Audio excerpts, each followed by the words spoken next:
morning, everyone. Thank you guys so much for coming. I think initially this training was supposed to be, I think only for 3 or 4 people, right? Then suddenly I wake up one morning and then I get a text from Jaya that says, "Oh, guess what?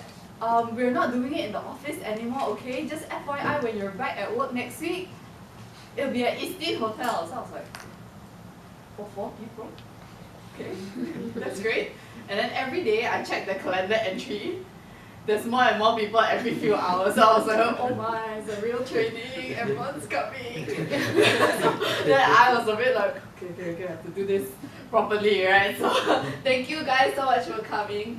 Also, I think some of you actually reached out to me even before the training. I think, like for example, like Isma, thank you so much. She was reaching out to me to get materials.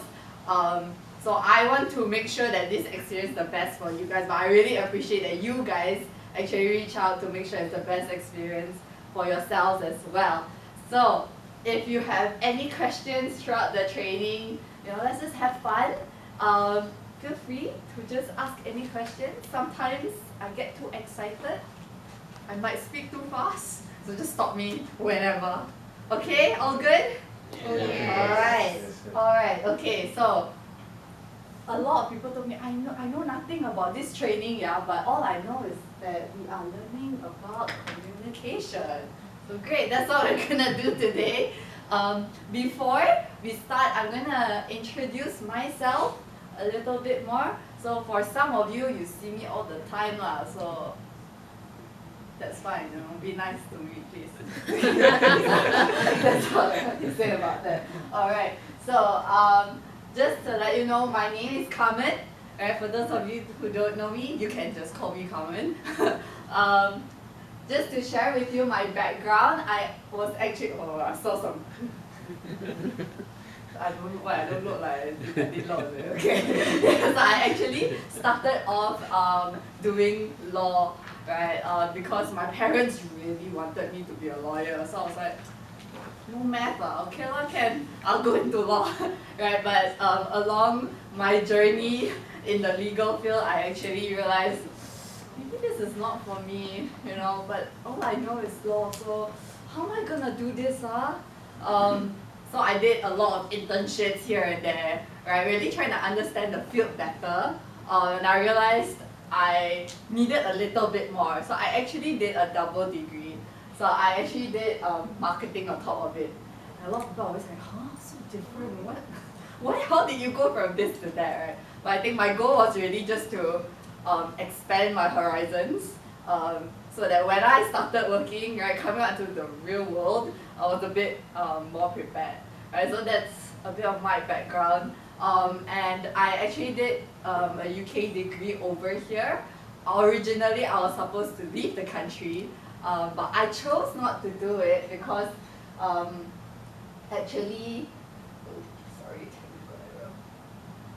because actually I was part of the Malaysian team for cheerleading. I know a lot of people are like, cheerleading, what the hell? You just go there and you shout a little bit only, right? Okay, but it's not that long, we do more than that. We do a lot of like stunting, a lot of gymnastics kind of like background that we needed to have. So I was actually doing it for about 10 years. 10 years. So we were competing in the World Championships in the States. So with that, I had to physically be here for training. So that's why I actually chose to stay here instead. And I think I wouldn't have done anything different. I actually really enjoy being in Malaysia just because, family, friends, and there's always so much I realized I don't know enough about the country, right? And just a little bit then about my work background, going into Easy, right? So you here are from Easy, right? We do a lot of management consulting, so that involves training to for certain projects that we do, right? We go into like human capital, which could be leadership programs. We do a bit of strategy, corporate strategy, helping you figure out, as a corporation, where is your direction, let's say in the next 5 years, right? Where are we really headed? And then we help the company align to that direction, right? So some other trainings that I was actually personally involved in was communication as well as digital transformation. So those are the more recent ones that we've covered. Talked a lot already. Do you guys have any questions so far? So how long have you been in Easy? How long have I been in Easy? Almost 3 years now. 3 years, okay. Yeah, I didn't think I would be training at the start, but you know, here I am today. So is this the first time you're conducting the effective two-way communication? Not my first time. Okay. Yeah, not my first time, but I think each time I do it, it's been a bit different, yeah. Because depending very much also on the participants. So who I'm talking to, what really is the objective of learning this two-way communication. Yeah. So this will be a first time for all of us here today. Yeah. Thank you. No problem. Okay, so now that I've talked a lot, and I heard just now some people said like, oh, very cold here, right? That table over there, very cold I wish to be a bit warmer. Okay, I will grant your wish. So, how many of you have heard of the game Simon Says? Yes, I see one or two. Okay lah, at least half the room. Half the room. Okay, so now I talked so much already. My name is Carmen. I hope you guys remember. Today we'll be playing Common Sense. Okay. Alright, so basically just to explain to you the rules of the game, right? When my sentence starts with Carmen says, that's when you actually listen to what I'm going to give you in terms of the instruction. So for example, if I say, Carmen says stand up, what do you guys do? Stand up. Right? Okay, so we try around now, okay? Okay, alright, Carmen says stand up. Okay, great, so everybody understood me. Okay, sit down. So if everyone who sit down, you're out. Okay. I give you. Yeah, some of them are very proud of themselves. Got it. Okay, so test around now. Okay, test around. Okay. Carmen says sit down. Okay. So far, playing this game, I think no one has managed to beat me yet. So we shall see. Today's good. Okay. We will see if you guys manage to break that streak. Okay? Ready or not? You're ready for a challenge? Yeah. Yeah, okay. So they're a little bit like, yo, Common, this is my chance. Okay. Alright. Common says stand up. Okay, Common says wave your right hand. Common says put down your right hand. Common says scratch your head. Put down your hand. Okay, those that put down your hand, please sit down. I didn't say Common says, right? Yeah. You're not tricked already. Wow. Okay, how many I have left? Okay, still scratching. Okay, Common says you can stop. Okay. Okay. Can stop scratching. Okay. Wendy has trust issues now. Alright, Common says turn around. Common says stop. Okay, Common says sit down. Okay, stand up. Common says stand up. Okay, not bad lah. This one now all on high alert already. Okay, we crank it up a notch. Okay, we see if you can really get through this, yeah. Okay, Common says right hand up. Common says left hand up. Common says right hand down. Common says wave your left hand. Scratch your nose. One down already.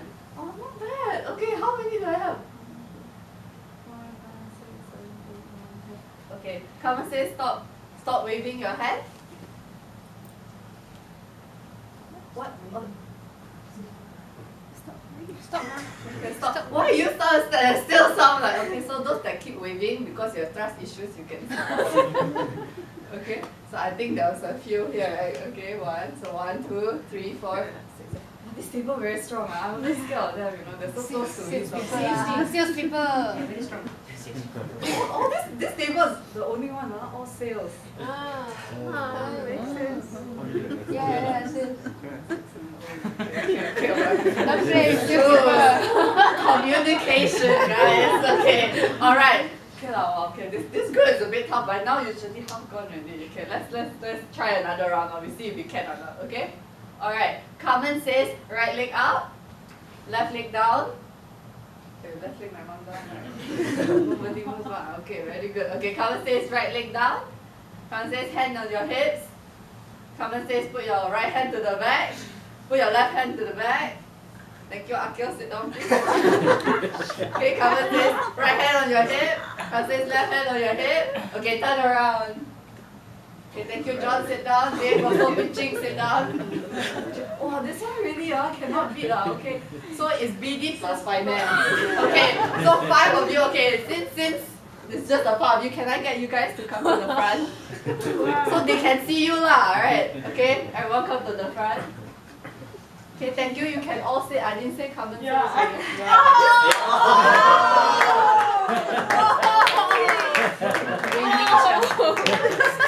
I was staring into my eyes. Is this for real? Are you lying to me? We got a winner here.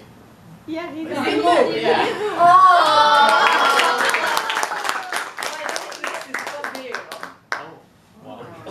Getting up to a strong start. Okay, thank you so much, Sean. Alright. Okay, I hope you guys are a little bit warmer now, right? So just before we get started, I'm also just going to highlight to you guys what the training outcomes are for today. So you're not a bit like, what is communication, right? So just really to share you guys the objective, right? We want to learn about communication, but communication is so wide, right? So we're going to introduce to you the 4 personality types, right? So the first thing we want to be able to do is to be able to identify the 4 personality types, and then actually go into how to connect with these different personalities. Yeah? So that is what our learning outcome will be today. By the end of this training session, we will be able to identify in different ways of these 4 personality types, as well as how to effectively communicate. Alrighty? All good? All clear? Yeah. Alright, so I want to ask you guys, actually, communication, right? Is it important? Yes. Yeah, like I talked to Sarinda. Like you talk to her? Sarinda. One way. That's why you're here to learn the 2-way, okay?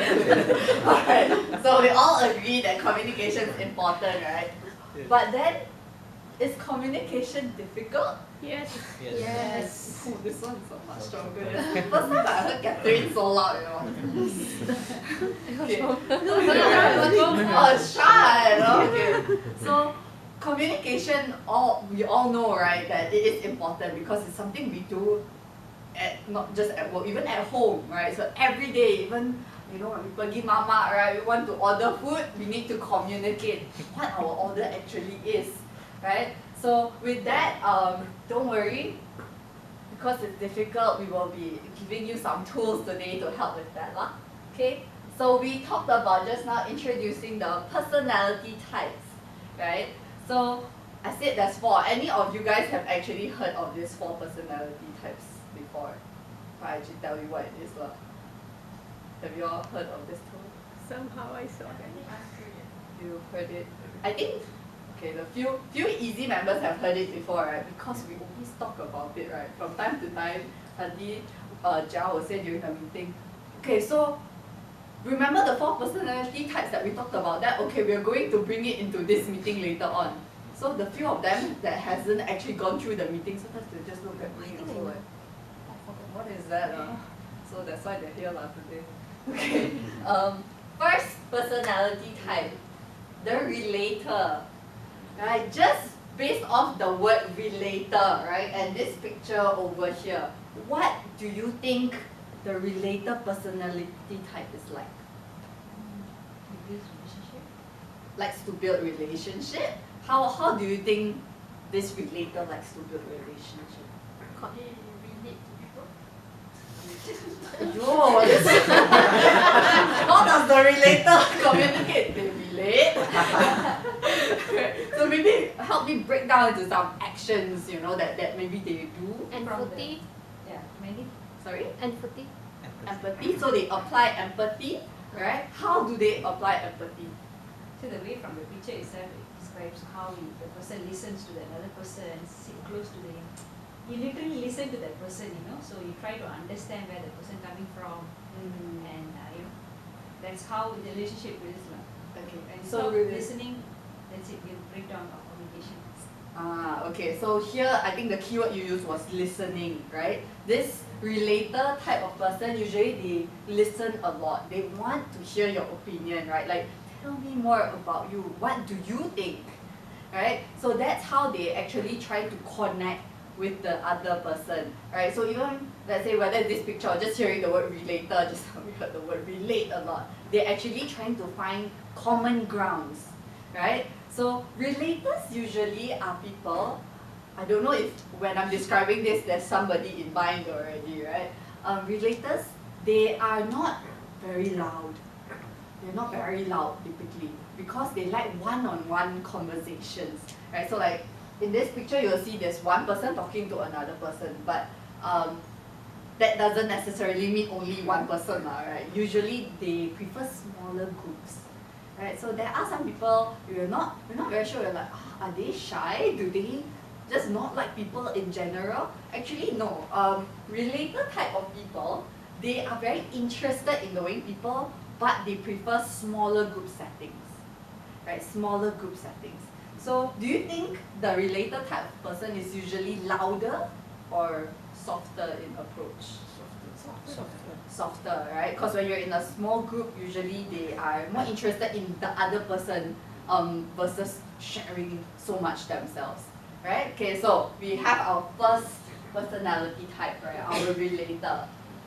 So let me just share with the next one first. Our socializer. What do you think the socializer is like? Loud. Immediately loud, right? Our relator is the softer personality type. Socializer is the loud one, right? There's a bit of laughter. Why? Who's the socializer that comes to your mind? Rohan, our favorite person, right? Rohan. Why do you say he's the socializer? He likes to start conversation in a lively and vibrant mode. Lively and vibrant. So even the way he talks, yeah, the way he talks. Attracts attention. Attracts attention. And he tries to connect. He tries to connect with you. Very Right. well. Yeah. Okay. So for socializers, usually they are also very interested in people, but their approach is completely different from the relator. Right? Socializer, like you said, they will go out of their way to come and talk to you. Right? However, they are usually very excited. Their energy level is all the way up here, right? They're louder in general, right? So let's say, for example, right? Can I get a volunteer?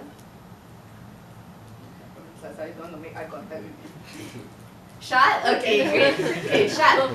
I want you to go out of open this door, go out, and then come in as a socializer would come in.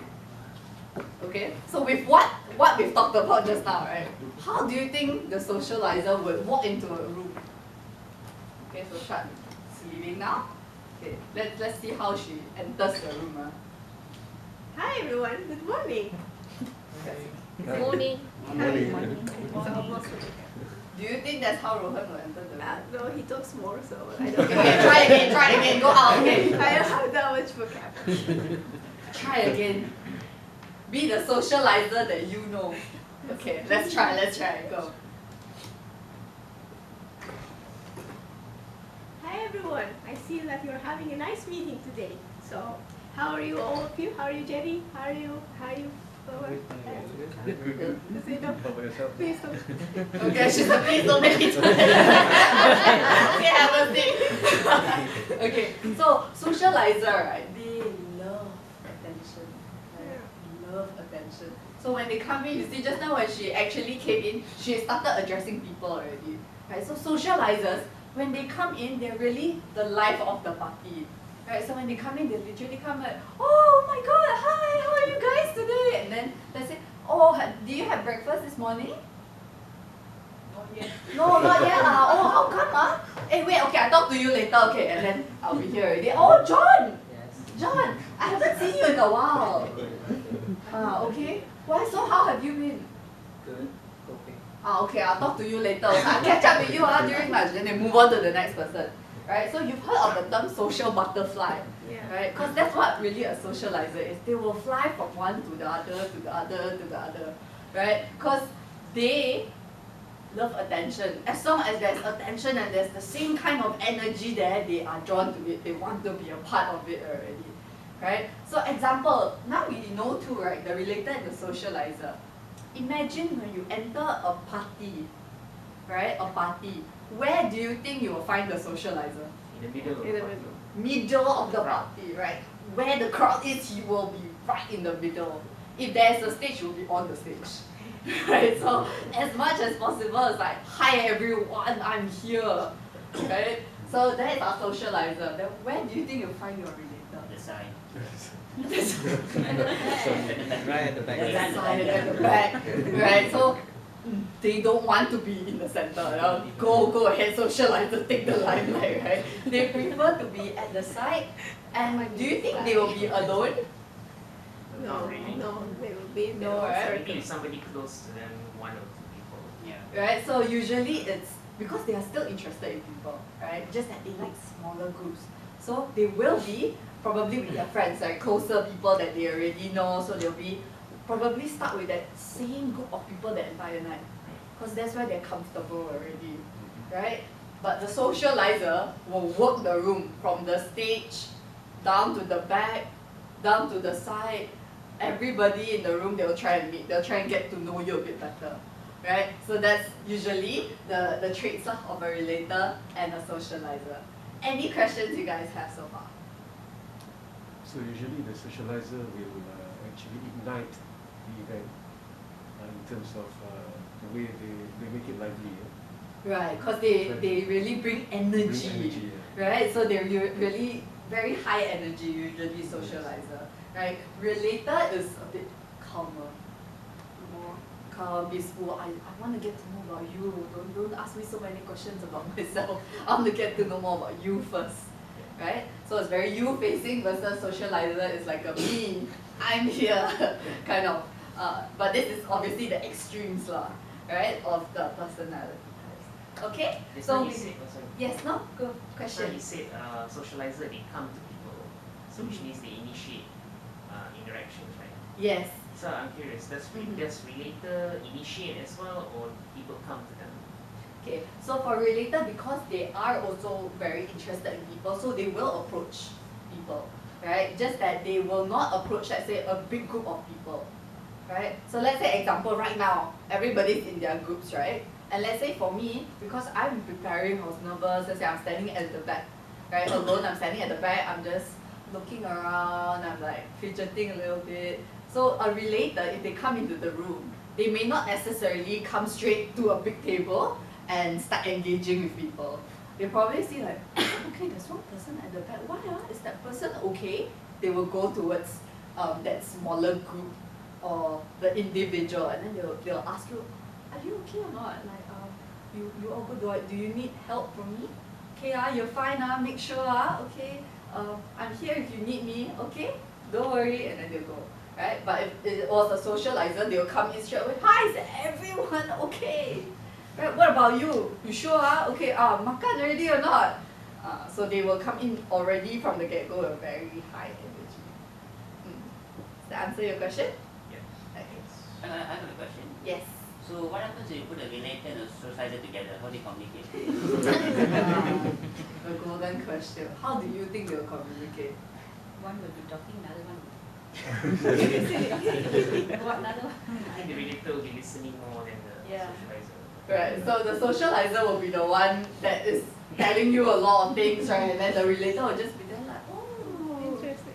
interesting. They even get together. That makes sense. Yeah, because let's say certain friend groups as well, right? You will always see there are different personalities in that friend group, right? So it's not that they cannot get along, but maybe the way that they will find that connection with each other will be a different approach versus, let's say, a relator will engage with a relator, right? So don't worry, we'll go into that later as well. Okay. One more. Yes. Okay, Wendy, let's go. Can a person half like he also related and also a socializer at the same time? Okay, so you're saying can we have more than one personality? Yeah, That's what you're asking. Okay, so yes. As we go along, you'll say, okay, but I have a bit of that. I also have a little bit of that, right? So that doesn't mean that you can only have one type of personality. It's just that in general, we would usually have one more dominant type of personality, right? But that doesn't mean we don't have other traits. Yeah, just what you gravitate and what you're most comfortable with. Okay, any more questions?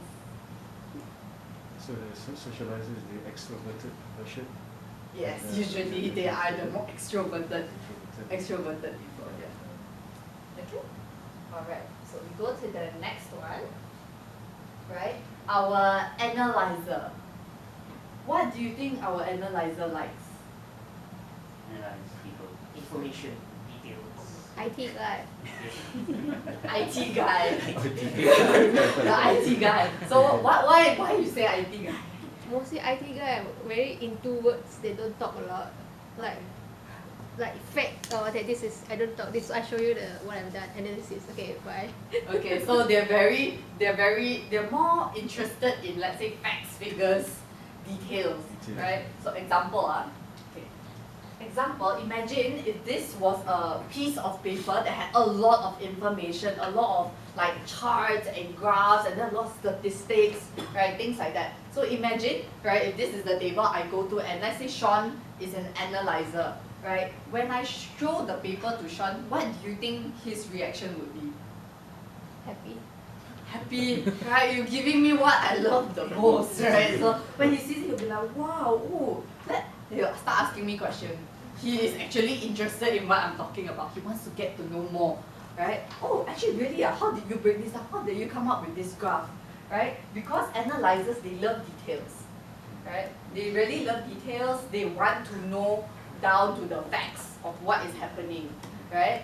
But let's say if I have that same paper and I'm bringing that piece of paper with all the charts and everything, right? I bring it to a socializer. What do you think the socializer will react? Oh no. Oh no. Right? They're not interested, they look at it, oh my goodness. Oh, very nice this font. What font is this? Right? They don't even want to actually know what the words mean. They'll ask me, oh, maybe you just give me a summary, like you tell me what it's about, right? Versus actually wanting to go and dig deeper into the details. But the analyzer, they will actually ask you, how did you get this chart? Oh, really? Do you have the Excel sheet to back it up? Can I look into your Excel sheet? Where do you plug these figures from? Is it a reliable source or not? Your statistics, right? So analyzers are a lot more interested in the details, right? So let's say if I have a meeting with the analyzer, what do I have to do to make this meeting effective with this analyzer? To give a lot of details, the data. Cite your sources. Cite your sources. Cite your sources. Back to my uni days. Cite your sources, right? So what can you do to make sure you have all of that? Prepare. Prepare. Yeah, Right? So always be prepared when you want to come and talk to the analyzer. If you go and approach the analyzer, right, you have all these charts and everything, and then they start asking you questions, you cannot answer. How do you think the analyzer will feel? You are not relying on Wasted my time, right? Because they're like, okay lah, you go back and maybe you go back and prepare first, then we can talk about it when you're more ready, right? So it's not that they are unfriendly. It can come off that way maybe to some people, but it's just that their objective is very different, right? For the socializer, What is their objective when they talk to you? You make you feel happy. We feel happy, feel good, bring excitement into to what we're talking about right now, right? So that will be usually our analyzer. Okay, so the last one, our director. The director. What do you think the director is like? Yeah. This one got name come out already. Okay. Okay, why do you say that?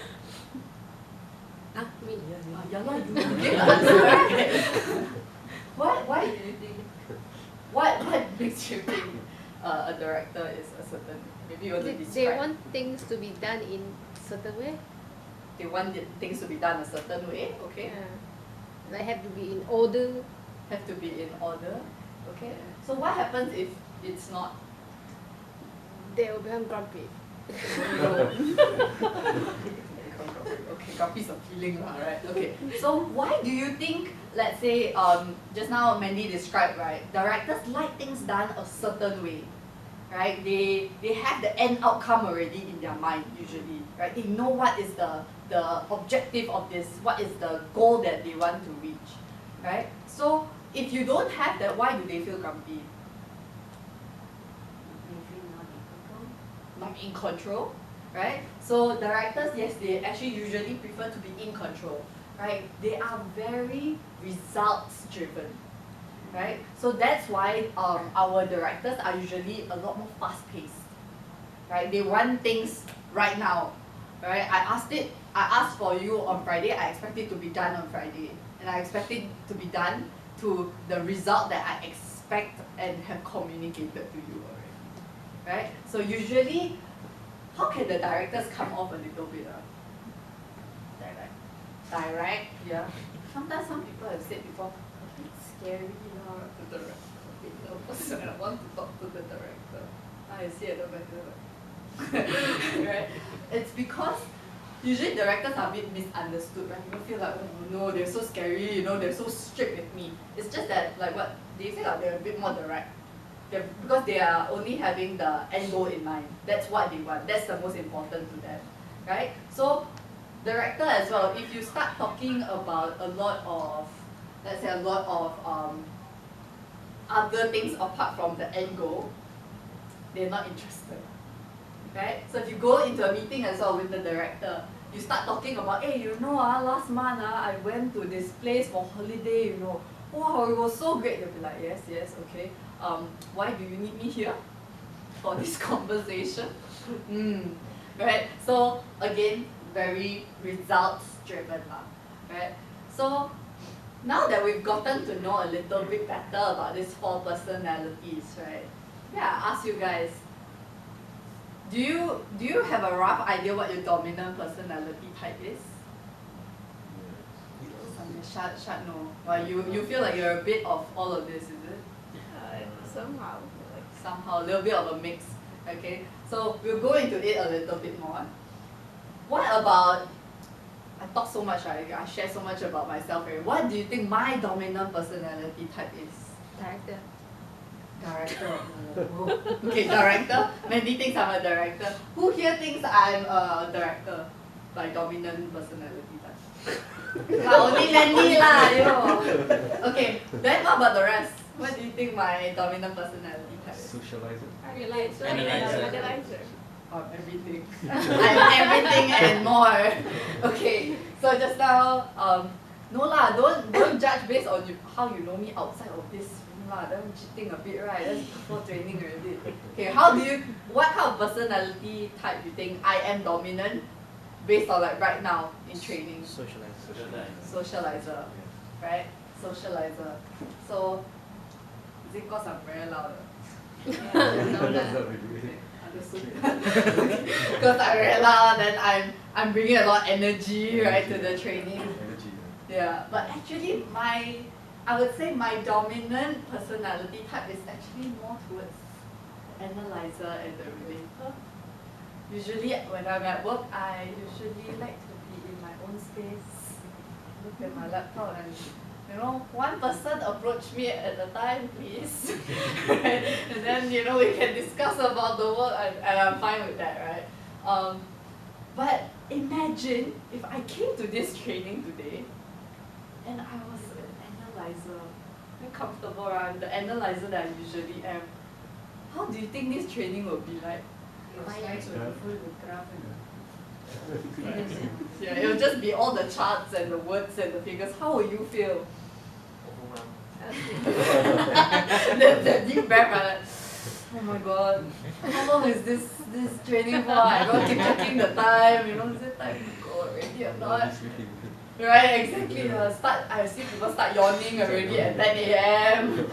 Right, so really, I think just now somebody asked, right, what happens, you know, do I only have one type of personality? Not necessarily. Sometimes it's different situations we might be, you know, prone to using a different personality more, right? So today, obviously, I will have to be a bit louder, right? I'll have to engage with everyone a bit more, right? Because my objective of this training, obviously, you know, is to be able to engage all of you here and then engage with the content as well, right? So that requires a lot more of a socializer. Yeah. So sometimes, so just now Shad was saying, I'm not even sure which one I am, right? So is there a way that can actually help us pinpoint what personality type a certain person is a lot quicker, right? So for example, like in sales, sometimes when you meet a person, you have to start profiling already, right? Oh, how do I best engage this particular client, right? Or even let's say the rest of us, if we're in projects or we're dealing even sometimes like for finance, admin, you deal a lot with internal stakeholders, right? How can I very quickly pinpoint what type of personality is this person? Right, so there's two questions that can help you get there, right? The first one is whether this person is people focused or task focused, right? People focused or task focused. So just by looking here, right, our relator and socializer are usually more people focused, right? So their topic in mind, when they engage with people, they're trying to get to know you a lot better, right? So that's why they're asking questions about that person, the other person, right? So for relator, you're always trying to find out how that person is feeling about this, right? And then socializer, they're interacting a lot, they're bringing a lot of energy because they're trying to get you to get excited as they are, right? So that is usually more people focused, right? So for task focus, our analyzer director, right? So analyzer is about the work. They want to talk about the work itself. Director, what do they like best? Sorry? Results, right? So their end goal, they're always thinking about end goal. What am I trying to get out of this? I want to achieve the results as soon as possible, right? So because of that, they're usually a lot more task focused, right? So that's the first question you can ask yourself when you're meeting someone. Is this person people focused or task focused? Yeah? So, okay, so apart from that,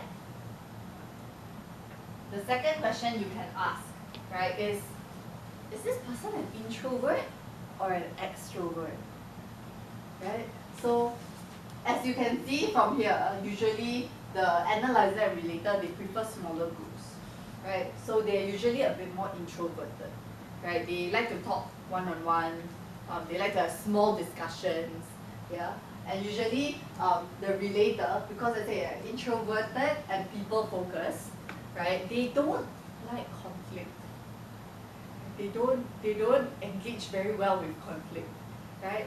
When there is conflict, they immediately start feeling a bit uncomfortable, like, oh no, you know, when there's conflict, people are arguing, there's so much attention here, you know, on this situation, they'll take a step back. Yeah, usually that is the case lah. Okay? And then for our director and socializer, they're louder, they're more direct, they're not afraid of confrontation. So they're usually more extroverts lah, in general. Right? So far, the two questions you can ask yourself to immediately try and profile, okay, what I think this dominant personality type is. People focused or task focused. Then whether they're an introvert or an extrovert, right? Okay, so let me just break it down a little bit more. Let's say I have a situation now. I want to get my friends to go on a trip with me to climb Mount Kinabalu, right? I'm very excited about it, but I'm trying to think, how can I engage all these people to go with me? This is a group of 4 people, all 4 different personalities, you know.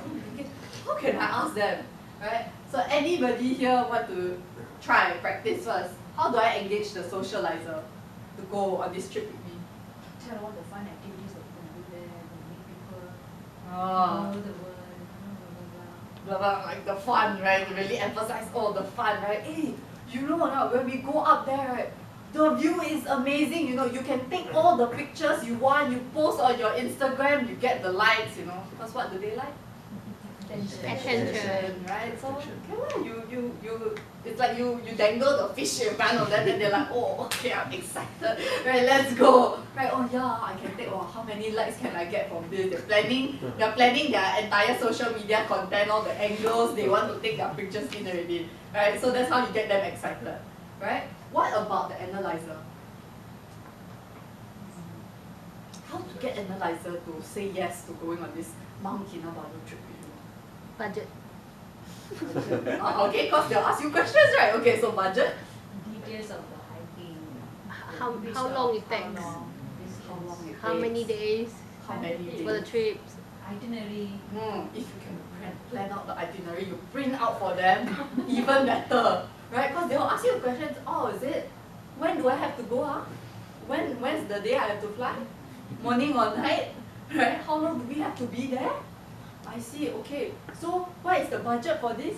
Does this include everything already or not? Do I have to prep my own food or not? They'll start asking you all sorts of questions, right? So again, just now when we said when we go into any interactions with analyzer, what should we always think of? Information. Details. Details, right? Prepare. You really got to prepare, right? You cannot just go in, jom lah pergi Mount Kinabalu. Then they ask, oh, when When you free? And they're like, this person not serious lah. They don't actually want me to go lah. They just throw this word out there, Mount Kinabalu only, right? So if I'm the analyzer, I'll be like, maybe I'll go myself another time, but when I'm more ready, I'm more prepared, right? Okay, so that's the analyzer. What about our relator? What kind of questions you think the relator will ask? Who's going? Who's going, right? Because why would they ask who's going? They need someone to be with, someone they know to be with. Right? Because just now, again, what's the question you will ask them? When you're trying to profile someone, what's the question you will ask? People focus or People focus or task focus, right? And relators are always usually people focused. So they will already ask you, who's going? Then they're trying to see, oh my god, is there anyone I know? got kaki or not, right? Got friends or not? This one, right? Okay. Got friends already. Okay. Do you really want to go? They'll ask you, do you really want to go? Are you excited? Oh, okay. You really want me to go? Okay lah. I try and plan my things around this. Again, they're trying to think about the people who are involved, right? They're always thinking about people, right? What about director? This one. How do you crack this situation? How to get the director to go on this Mount Kinabalu trip with you? What's the benefit of? Oh. Okay, maybe you hear from this side first. Tell them the reason we are going and all, like the purpose for the trip and everything. Yeah, okay, so really tell them the purpose of the trip because what do they like best? results. Yeah. Results. So you're telling them about the end goal already, right? The results. Yeah. Hey, you know or not? It's been proven before, Mount Kinabalu, right? If you reach the peak, right, you are actually proven to help you, that will actually improve your health. For example, so I don't know real or not. For example, it is real lah. Like, you know, it will really help you improve your health, you know. And because you know this person's results oriented, right? has been trying to improve in their health, right? So because of that, the director will actually feel like, oh, okay, there is value out of this, right? There's benefits of me going already. I want to get healthier, and then this is one way to do it. Right? So again, they're thinking about the end goal. Okay, can lah, right? I'm more inclined to go, right? So what happens, right? That is if you talk to them individually. What happens if I want to talk to all of them together? Oh, then how? If I need to chair a meeting, right? I want to chair a meeting. Normally, let's say internal meeting, we have a lot of different personality types in the group, right? How do I make sure I can connect with them better? Address everyone needs, like just Sorry? while talking, addressing everyone needs or like the things that grabbing their attention while you're talking. The same conversation. So you're saying I try and be a little bit of everyone. That's what you mean. Yes. Right? But what if let's say I'm a social, then I'll talk very loud, I get everyone very excited, right? Then these people are not interested. Oh my god, okay, till now already. Right, then how? What can I do? Let's try. I'm sure you guys have been in some situations, right? That there are very different personalities in the room. I think we need to choose one dominant type that can engage all. Maybe I feel the director is more outcome focused, so they'll get everybody's attention. Okay, so you're saying, okay, maybe this one can be a stronger personality to draw all of them in. Is that it? Perhaps, Right? Okay, so on the right track already, right? So just to give you guys a hint lah, right? So sometimes when we are, let's say, having an internal meeting, there is 20 people in the meeting. I don't know, all the different personalities. How do I handle it? Right? Come back again to why do you have this meeting? Why are you even having this meeting? What's the objective here? Right? So if let's say my objective is to be able to have everyone have that buy-in on making a decision to move forward. Let's say a company direction or project direction, right? So then which one will I use? The objective of this meeting, to make sure I make this decision. Director. Director. Because die for this meeting to end, I must get this decision. Right, so that's very results oriented. So then I will have to try and use the director personality lah, to make sure I am able to achieve that. Right? But let's say I'm having this meeting, right? Example, right? We are having a team building for our entire company, right? We're having a team building. Right? What is the objective of the team building usually? To get people to work together. Have fun, get people work together, engage, right? Which one should I use? Socializer, right? Because you want everyone to like have the energy up, right? Everyone to be able to get excited about what we're doing, right? And then the goal is have fun, right? So this one always want to have fun, right? So socializer would be the best personality to be using in terms of how you communicate with other people, right? So again, every time when you're thinking, okay, I have to, you know, try and bring all of these different personalities together, right? Which one should I use? Come back to why, your objective. Right? Why am I doing this? Why am I having this meeting? Why am I right now here talking so much, so loudly? Okay, because I need to be a socializer, right? I need to engage everyone, right? So maybe I just give you guys 2 or 3 minutes, right, to have a think about what is your dominant personality, and then write it down. You guys all have a piece of paper, right, and pen in front of you. Maybe just write down what you feel is your dominant personality. Yeah, just give you 2-3 minutes.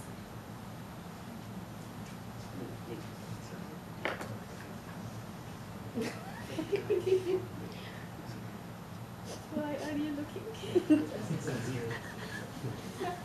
I have no idea.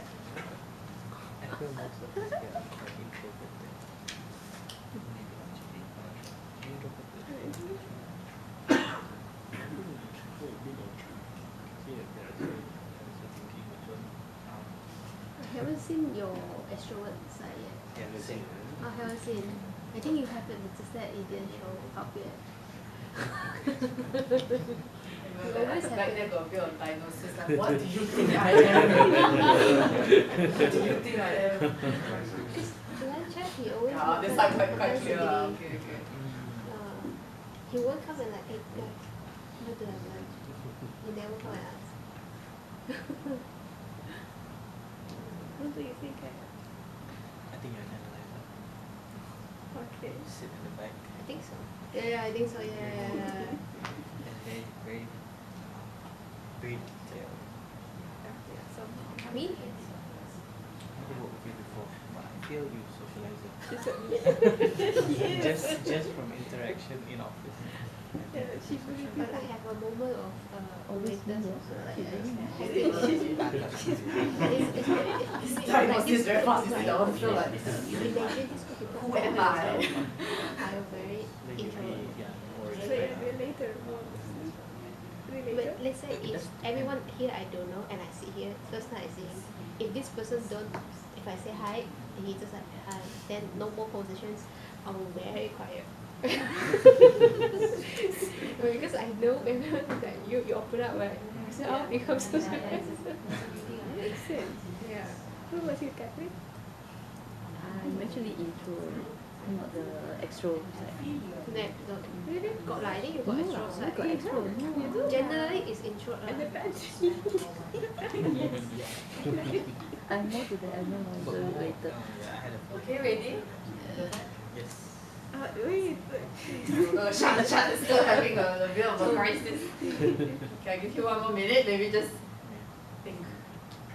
Based on what you know now, what do you feel most comfortable or you find yourself using that personality type the most? This part, but I mostly do it later. What is your default, It's like- default setting? It's like I walk in the room, you won't be the first one talking to me. Like maybe Xiaoji will get me first. This side will be Yeah, but I have talked to you, then you will talk to me. Well, but I'm not sure lah. It's analyzer later, a bit hard to tell. Analyzer for you. So I don't think you ask. Is that much? Yeah. Unless it's crafts. I'm just Okay, all good? Okay? Okay, can reflect more. I think they're good. I want to think why you don't know yourself so well. Okay, alright. So, can I see a show of hands, the relators in the room? Wow. Relators, 1, 2, 3, 4, 5, 6, 7. Somehow. Relators. Okay, hands up. That's I think like at least half the room already. Okay, what about socializers? Are there any socializers here? Oh, Sean. Mandy. Why like kena force like that? Why like kena force? Oh, this one, okay. Analyzers? Oh. Hey, can be both, is it? Can lah. What's your dominant? Dominant. Dominant? Dominant, can I see? Again, show of hands, dominant analyzers. Directors? Any directors in the room? Yeah. Okay, we have one. Alright. One only, really. Hey, Shad, you cannot do this, man. She's still having her crisis at the back. She just changed hands. No, because I am result oriented, but at the same time I like to look at the details. So I don't like it when it's not going on my plan. So that's So part you're of it. more to director. So you're down here. Yeah, I like so, to do it. okay, this one need to interview. Later, everyone please go help her figure out what she is, right? Please, please. Okay. But are you extrovert or introvert? Or you both? It depends. Yeah, it's so hard, because it's like working area, you know that you have to social so you force, like you automatic switch. Like sales people, like I'm very introvert, but when I see people I want to sales, I switch to like, hey hi, but when they go, it's like, okay, my rest time. Okay, I get My it. rest time. Yeah, Okay. I don't want to talk. Yeah. So maybe to help you guys a little bit better, right? So some of us, we know straight away already, right? Are we introvert or extrovert? I'm introvert. Right, so how can you tell whether you're introvert or extrovert? Right? So like just now you said, it's because I meet a certain type of person. I have to switch that switch on, right? So what I mean by your dominant personality type is what are you most comfortable with? What's your default setting? Means if you can choose, what would you like to, how would you like to interact? What's your normal personality type, right? So introvert, extrovert. Give you an example. Because I am actually an introvert. It might seem difficult to believe, but it is the truth, right? So one sign that you're actually an introvert is for certain settings, I say at work, I have to be an extrovert, right? I'm interacting so much with different people. But by the end of the work day, right, I go so tired. Like social battery gone already. Please, I go home, even my mom talks to me, I'm like, okay, not now, I need my alone time. I need nobody to speak to me for the rest of the day. Can relate to that. Right? So if you are like that, more likely you're actually an introvert. Right? Extroverts need that interaction, they need that energy, right? They enjoy actually constantly engaging with people. Right? Like for example, just now everyone here everyone knows Rohan, right? Yes. So just now we said socializer, I heard about Rohan. Right? Okay, right, so if let's say Rohan is the ultimate socializer we have in mind, you imagine, right, if we suddenly say in the company, every day, for at least 2 hours we need to have quiet time in the office. Right? Nobody go kacau anybody. Who do you think will struggle most? Right, the socializer, Xiaoyi, right? So you see they're dropping names of the socializer. Socializer cannot run away one. They cannot run away. You don't identify yourself, people will identify you already. You're the one always going around, hey, how are you guys doing? And I'll start cracking jokes. They love jokes, right? Because that brings energy to people. Right? So that's how you can, when you're thinking, am I really an introvert, extrovert? Think about your energy levels. How comfortable are you with giving a lot of energy? Right? Do you feel drained at the end of the day if you give too much energy? See, the fact that I have to use the word too much, you know already. Then I got limit, right? If I got limit, I'm more likely introvert, right? So even, I think a lot of people say, oh, but during MCO, right, I was forced to be at home. I'm forced to have that limit of energy, right? So from extrovert, slowly I become an introvert already, right? Some people actually say that, right? But let me tell you, for the extroverts, right, I remember when the MCO lifted at the start, right, and then we all had to start slowly coming back into office. It was very clear division, you know, between the introverts and the extroverts. The introverts were all like, oh boy, I have to interact face to face with people, you know. Then they're like, even in the office, people you already know, so like, very tired lah. Then they say, okay lah, maybe we can still do hybrid lah. Half the time we're in the office, half the time we're at home. Oh, the introverts like, yes, yes, I got my alone time, right? So usually you see, extroverts, I remember one of the reasons we started going back to office because we had an extrovert on our team that kept asking, guys, when are we meeting up? We haven't met each other in so long. Can we go makan together as a team? What are we doing? Are you guys free after work today? I haven't seen you guys in so long. Let's go bowling lah.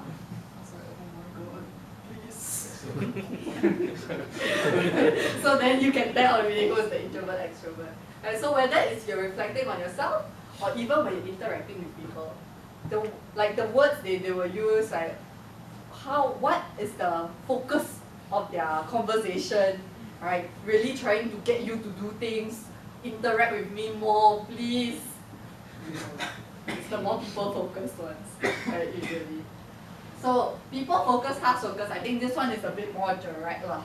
Right? So any questions anyone still has on that? That means in our life, daily life, we actually switch between maybe two types of personality of Yeah, so really, yeah, definitely. So we all will have traits of all these different personalities, right? It's just when do we use it? And then again, why we need to use certain type of personalities in different type of situations.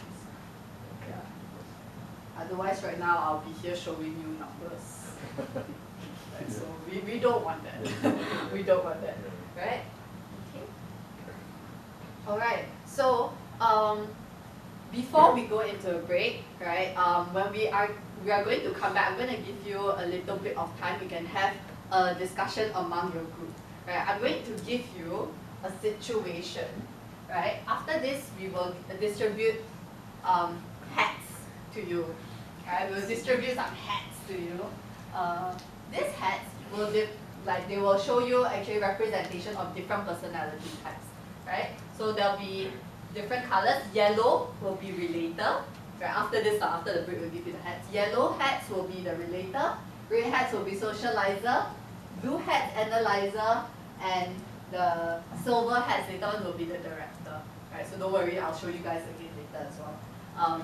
So after this, I need you guys to, for those of you who don't know what is your dominant personality type, please figure out, have a reflection, think about your life a little bit more, right, during the break, right? So think about what is your dominant personality type, right? So then pick the hat that you will be wearing, okay, for this scenario lah. Right? So the scenario we are going to be discussing. So I hope this morning everybody wake up, right? You wake up in the morning. What's the first thing you usually go do?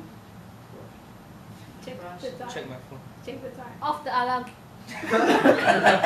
So that's good job, guys. Good job. Okay. So brush teeth. Okay, I'm glad that at least one person said brush your teeth. I hope everyone here brush your teeth in the morning, right? So how do you guys here when you brush your teeth, right? How do you guys squeeze your toothpaste onto your toothbrush? Who here squeezes from the middle? You flex. I'm not sure what I do, you know, the first thing in the whole thing. So, okay, some of us squeeze in the middle. Who here squeeze from the end? Oh, majority. Then the rest? The rest are the ones that wake up and don't know what should they squeeze it. Don't brush teeth, I see, that's the real answer. No wonder. No, These are the here front, or here. Front. See, some of you squeeze from the front. Oh, so first time I hear from the front. Right, so you see, even to squeeze the toothpaste, right, to brush your teeth, there's so many different people, different methods already, right? Let alone communication, right? So the topic we're actually going to discuss later on is how to squeeze your toothpaste, right? So after this, I'm going to tell you guys, right? So for our relator and socializer, you'll be squeezing from the middle, right? And your analyzer and director will be squeezing from the end. Right? So that is your belief, right? So how are you going to convince your other personality types on your table, right? That is the correct way, that is the best way to squeeze the toothpaste out. Right? Okay, so have a little think about this, right? So I think there's 5, right, on each table, 5 to 6 people on each table. So at least have one person of each personality type. Right? So there will be more, but at least one of each personality. Okay, can we do that? Somehow, yes. Right? Okay, maybe I give you guys 10 minutes. 10 minutes to just have that conversation among your own tables right now, thinking what is my personality type, and then have this conversation. So try and already practice this. Okay? I give you guys 10 minutes. Sorry, you are analyzer. Yeah. One of And you? only one director. And we role play as the personality. Yes, so let's say, okay, good question, right, everyone? So for example, From the end also. so for example, right, my table, there's 5 people. There is 3 analyzers. There's 3 analyzers, right? What am I supposed to do? Right? So as much as possible, try and think, okay, that is my dominant, right? Then what is the second one I use most? Whether it is by choice or because I have to, right? But what is then the second one I use most? Okay, so the whole point is to be able to interact with different types of personalities. So at least have one from each. Okay, so identify that first before you go into your conversation. Okay. Okay. Alright, any questions, just raise up. You want to switch? Alright, give you 10 minutes to discuss in your own group. Yeah, I know. But because we have so many, it's under the yellow and red. So we need a few. Only one is not enough, at least two. I can be director as well. So Yeah. Can you be that? No, she can be analyzer. She can be analyzer. yeah. Oh, you analyzer also. But I press the no, I don't know. No, now it has to switch your mind that now you are. So If you the analyzer is from the end lah. So your turn. How? If you analyzer is the end lah. I'm related. So what's your another one after the first After dominant the second one? later is analyzer. Ah, then that one lah, analyzer. Weird. I don't use it from the end. I use it as so Yeah, if your analyzer is the end lah. so yeah. Now it's like, no matter what is it, you just need to pursue people. Say from middle is the best. Right. Yeah. It look balanced. Okay, so So now it's what? are we going to convince? Are we convinced now? I think we might need to go further. Yeah, later. I'm just thinking how to convince. Listen, As a director, I have to convince you why we're gonna use it for me.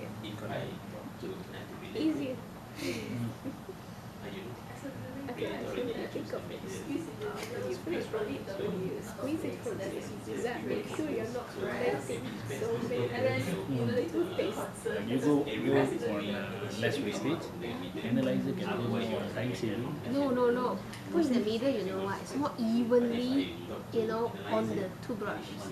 In the middle, then you So can. that's considered wasting to your No, it won't. toothpaste. You don't have to put too much toothpaste in your, because it's going to damage your, like the first. No, because if you put the middle, by the time you put in your mouth, you go closer to the right. So it will distribute evenly on the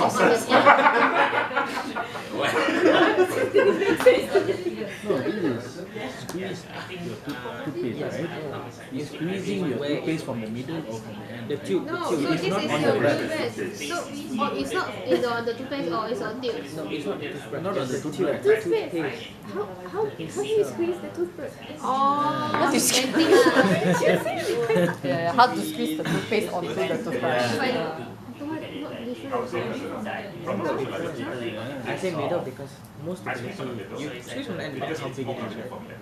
You squeeze from the end, and now you squeeze more than what you want. Squeeze from middle, it's just nice. Because if I constantly rock the end, The one as a socializer, you can say that. Yeah. As a socializer, you can say that.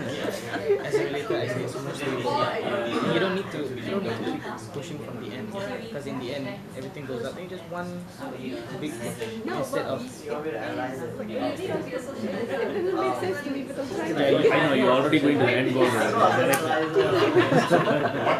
you hold it from the bottom, it just flops.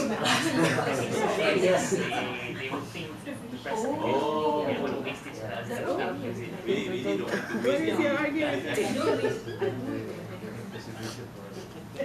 You are an analyzer. My goal is just to brush the teeth. How I get that doesn't You just go press in the middle and then you just go on with your day, right? You don't need to I press only use one whether I use whether either one. what I press is the correct one, Because right? You don't type only for left that. the You middle. press it in the middle, Because you script down from only, bottom, right? that's it. You wasting, okay, it's not my cost that much. Yeah, right, yeah. Oh, so when you grab it. So it doesn't matter where I press from. It's all No, if you press it from the top, But nowadays, the thing is nowadays we have what? We have tools. You don't need to script by your hand. 10 years now, You can just put and then they will. Are you using that?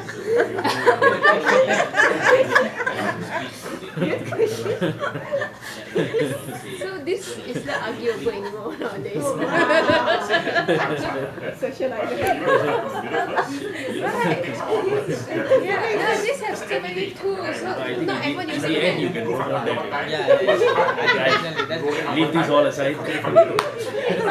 Now there's a two AA battery will do it. Put your mind on that. Oh, toothpaste. And you never know it's on the end or on the middle. I just use it at one time. I And just let's use it say at one this time. tank is 2 years and in 10 years it Sounds good to me. So this is going to be a new tube of toothpaste.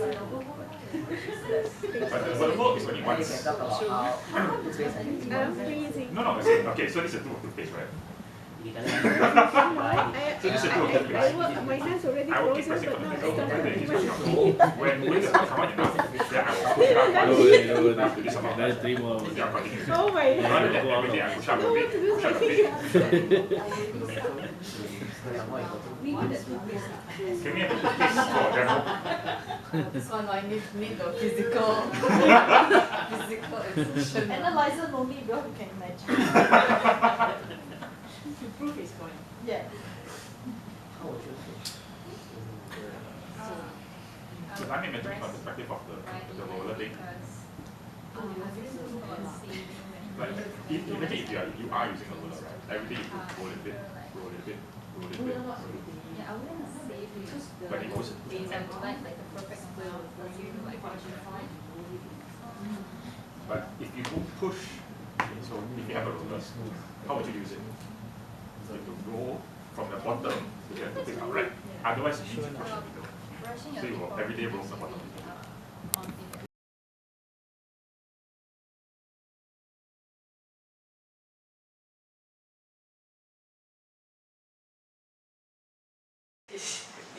No, sorry, hang a sweet. Sorry. It's not running. Okay. So it's ready? Correct. Alright, you can start asking him questions. Oh, Yeah, you can send him. Yeah. It's always around. But tour guide won't start with anything. It's only Malaysia. No, you guys start by asking him questions. Yeah, it's only Malaysia, right? Yes, only Malaysia. Malaysia. Yes, Akil, go. Alright. Does this is it in a state that starts with the letter K? Why not you just say See the status. Yes or no? Yes. it's only yes or no? Yes. Sorry? Yes.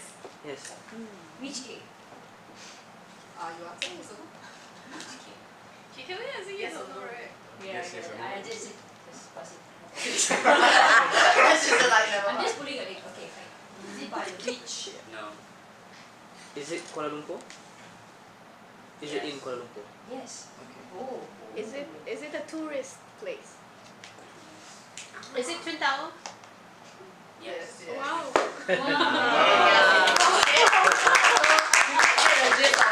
Okay, next one. Ready? Okay, go. I don't answer. Okay, try. No. Is it in the northern states? No.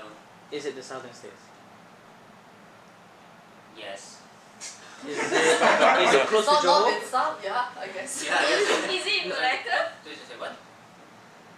Wait. Yo. Okay. Is it in America? Malacca.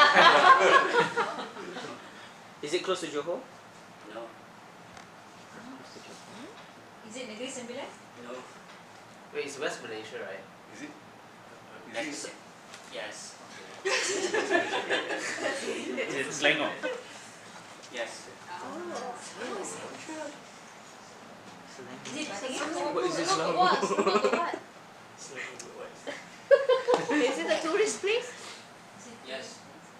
Is Is it near Gombak? Batu K. You know what? Is it near Gombak? Oh yeah. Sorry. Wait.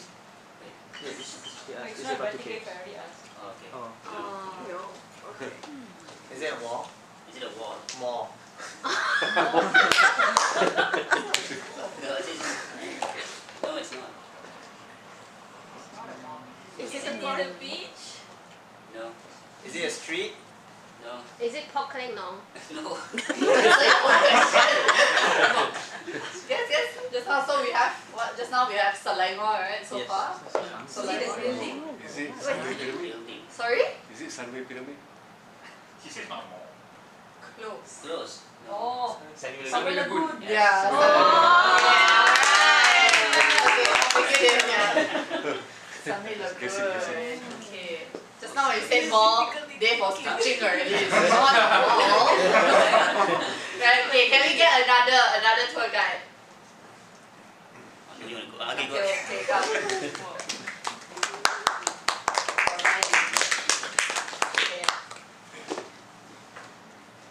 Okay. Alright, go. Ask him the question. Is it in Selangor? Is it in Kuala Lumpur? No. Is it a tourist place? Yes. Is it an island? No. Is it in Penang? No. Northern states? No. Is it in Borneo? No. Is it Malacca? No. West Malaysia? Yes. Huh? What? Is it in Pahang? In Ipoh? No, no. Is it in? No. Is it in Kedah? No. Is it in Malacca region? No. It's not. Is it Johor? Southern region? Yes. Johor. Correct. Yes. Legoland? Yes. Yes. Okay. Try another one, okay? Oh. Okay. Is it in Sabah? No. Is it in Selangor? Sarawak. No. Is it in northern area? Northern region? Yes. Yes. Is it Penang? Yes. Oh. But Is it the food? No. Please. You want to use every food there. She got Penang food. Is it a wood temple? No. Bukit Bendera only lah. is it Bukit Bendera? No. Is it the bridge? Yes. Yeah. Okay. We try one last one, okay? Okay. One last one. Let's go. Is it in West Malaysia? No. Is it in Borneo? No. East Sarawak? Is it in East Malaysia? Yes. East Sarawak? No. Sabah. East Yes. Malaysia. East Malaysia. Kota Kinabalu. Sabah. Kota Kinabalu. Yes. Gunung Kinabalu. Gunung Kinabalu. Yeah. Correct. Okay, good job. I'm getting to know all of you a bit better. Some of the geography, like West Malaysia. Okay, yeah, I'm not the pro guy. I'm not supposed to give you the answer. Okay. Alright, so coming back, right, just now before the break, I gave you guys a scenario. So the different personalities that we have. So you guys will see the hats on your table now. Can you guys wear the hat of the color that is your dominant personality? You should have at least one of each, yeah? Just in case. Yeah, it dropped. No, you're still. Yeah, makes sense. Yeah, it doesn't stay. Depends on the situation. That was a double, is it?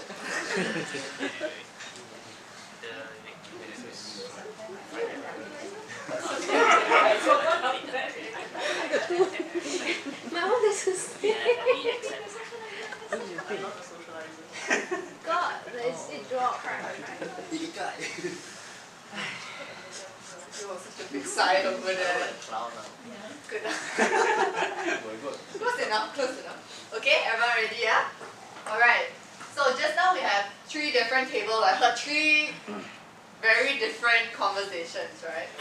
So now, I want you guys to nominate one of each personality type to come up to the front and reenact your role in that toothpaste situation, right? So can I get a relator for a lot, right? Okay, Akil. Alright, thank you, Akil. Okay. So we have one relator up. Can we get a socializer? Sean, you've been nominated. No choice. Okay. Sean, one analyzer. Alright, thank you, Sarah. Okay, we have one analyzer and one director. Can you get a director? Up to the front. Okay, thank you. Alright. Okay, so now let's try. Just now we said the toothpaste scenario, right? So our relator and socializer is squeezing the toothpaste from the middle. Right, from the middle, and then analyzer director is from the end. right? So come to the center, right? So I want you guys to reenact this scenario, right? Really thinking about the traits just now when we're talking about, like example, socializers loud, right? High energy. So you really want to think about those traits and try to do it as extreme as possible. So for you, you'll be the ultimate socializer, right? So you'll be the ultimate director. So having that in mind, right, we're gonna try this scenario out, okay? Whenever you guys are ready. Do it at the same time or the C? Like have the conversation. Have a conversation. So Yeah, have the conversation to convince the rest. okay. So just to start, who here starts from the middle? Who starts from the bottom? You have Can the I see conversation it? with them. Oh, with them? With them. With the other party? Yes. Okay, so you prefer squeezing from the bottom, right? Yes. Alright, so could you explain why you're squeezing from the bottom? Okay, being someone who is an analyzer, Okay. I think that analyzers are people who are very detail oriented. So when you squeeze it from the bottom, it's like you want to get the most out of everything. So yeah, you're squeezing everything out, and you don't want to miss anything, and you don't want to waste. Okay. So that is why you are squeezing from the bottom, so that you get the most out of everything. Okay, and for you? Okay, for me, it depends on what my goal is. So my goal is to make sure that my teeth is really clean. And I think you need to choose the brand then, not how much you use. Systema. It's all about getting the most affordable one, Okay. cheapest one, because I don't have that much money. I need to get money, so that's why I need people to see that I have clean teeth and they would listen to me. So starting from the bottom, I don't really care whether I really waste it or not. That's why I buy a cheap one. And yeah, so the outcome is to get a clean teeth. That's why I will start from the bottom. So for you personally, you want to make sure that you get every last bit out of it. You want to make sure that it is something that you don't miss out, right? So let me ask you this, right? If you just simply squeeze from the middle, and if you were to slowly roll up from the bottom, which one saves more time? Roll up from the bottom. Saves more time, really. Rather than squeeze. One squeeze versus roll. Which one saves more time? Squeeze and rolling. Say squeezing. Right. So when you save that time on squeezing, you can use that time. If you save 1 minute every day,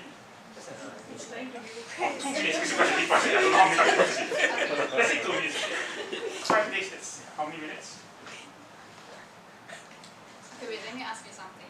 Okay. You're a socializer. Yes, I am. So when it comes to socializing, you use your mouth a lot, right? Yes. So isn't oral hygiene important? So why would you want to squeeze in the middle and not get like a full, perfect amount of toothpaste? That's actually a very interesting question. There are actually a lot of people who overuse toothpaste, so actually only supposed to use like a small amount. So, but that's a different topic entirely. I think I would just want to add on. I think Yes. it's true. You shouldn't be using too much. That's why I think if you squeeze from the middle, you have a bit more control. Because it's more stable rather than at the end. If it's at the end, it might be a bit floppy.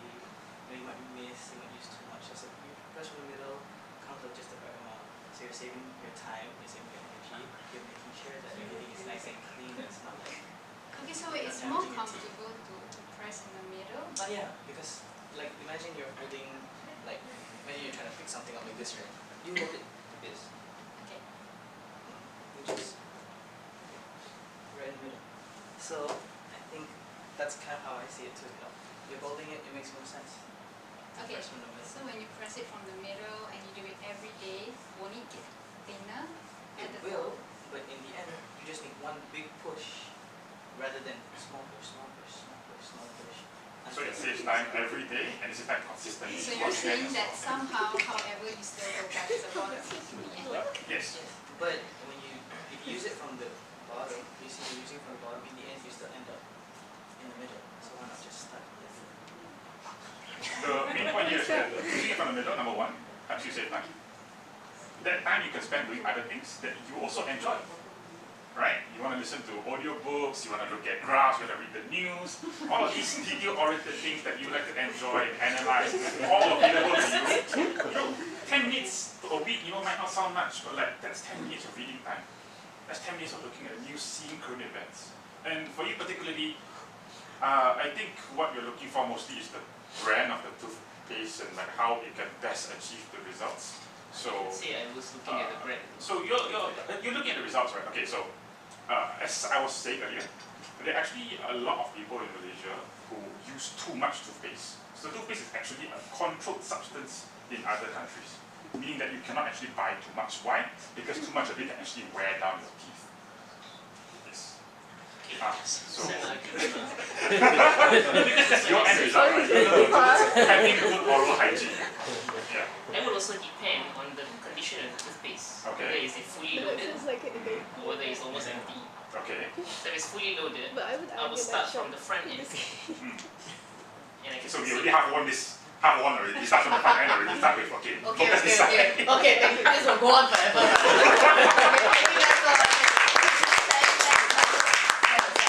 Right, okay. So let's go on forever. Okay, so our director first. What did our director do well as a director? He stated his goal. He picked up. Sorry? He picked up his team. He what is it? I thought this Oh, two picked other up, team. okay, okay. It's like Alright. he will give chance for her to, debate first. Then if look at the situation, it's not benefit for them, so he had to step in and just do something. Alright, okay. So just now Kai, you were saying? He said his goal of brushing teeth. His goal, okay. So from the very beginning, he was already like, okay, I've heard everything, okay, good, great. But the goal, what is my goal when I'm squeezing? So he's talking about his result from the very beginning, right? So again, directors, I think one misconception is that, they're very scary, they always just go straight for it, right? They are direct, but actually what he did was he gave the floor to the other people. He let them talk first, right?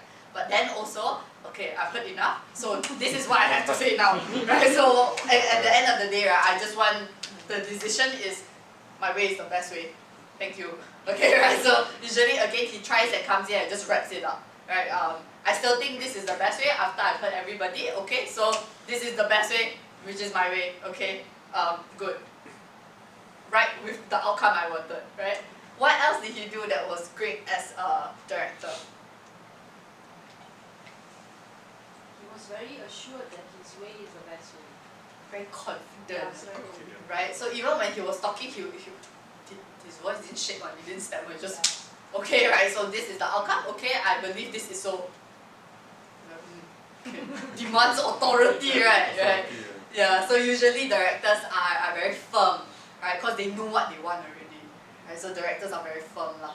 Okay. So one thing also that actually he did very well is that directors, they are not afraid if there's a bit of conflict. They're not worried about, getting it wrong or not having the same on the same wavelength with you. What they really believe in, because it is tied so strongly with their end outcome, they will just say it.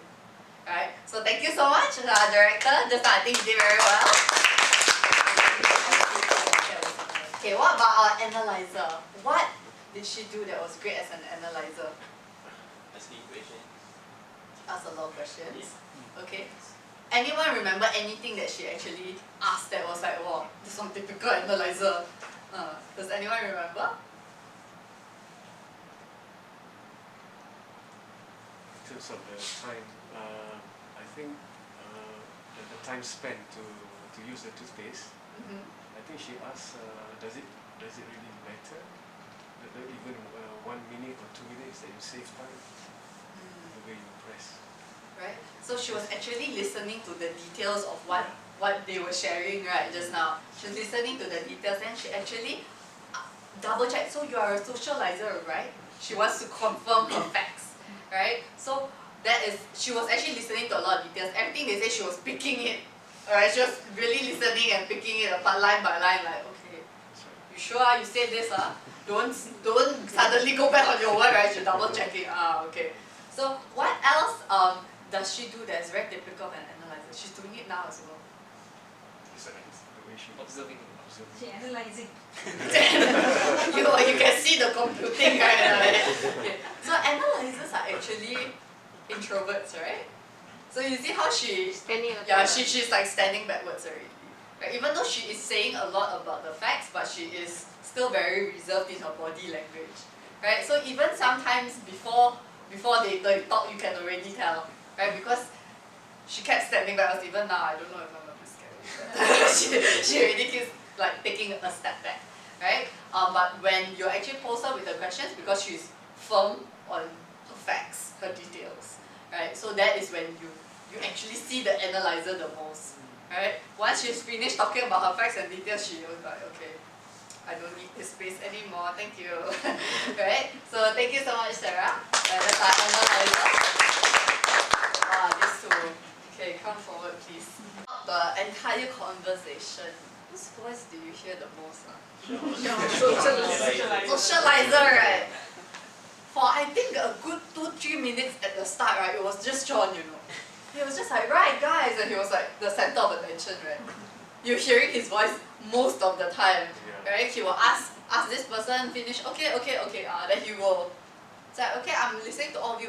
But right, what I think, you know, and then he comes right to the front, right? Because that's the attention grabbing spot, right?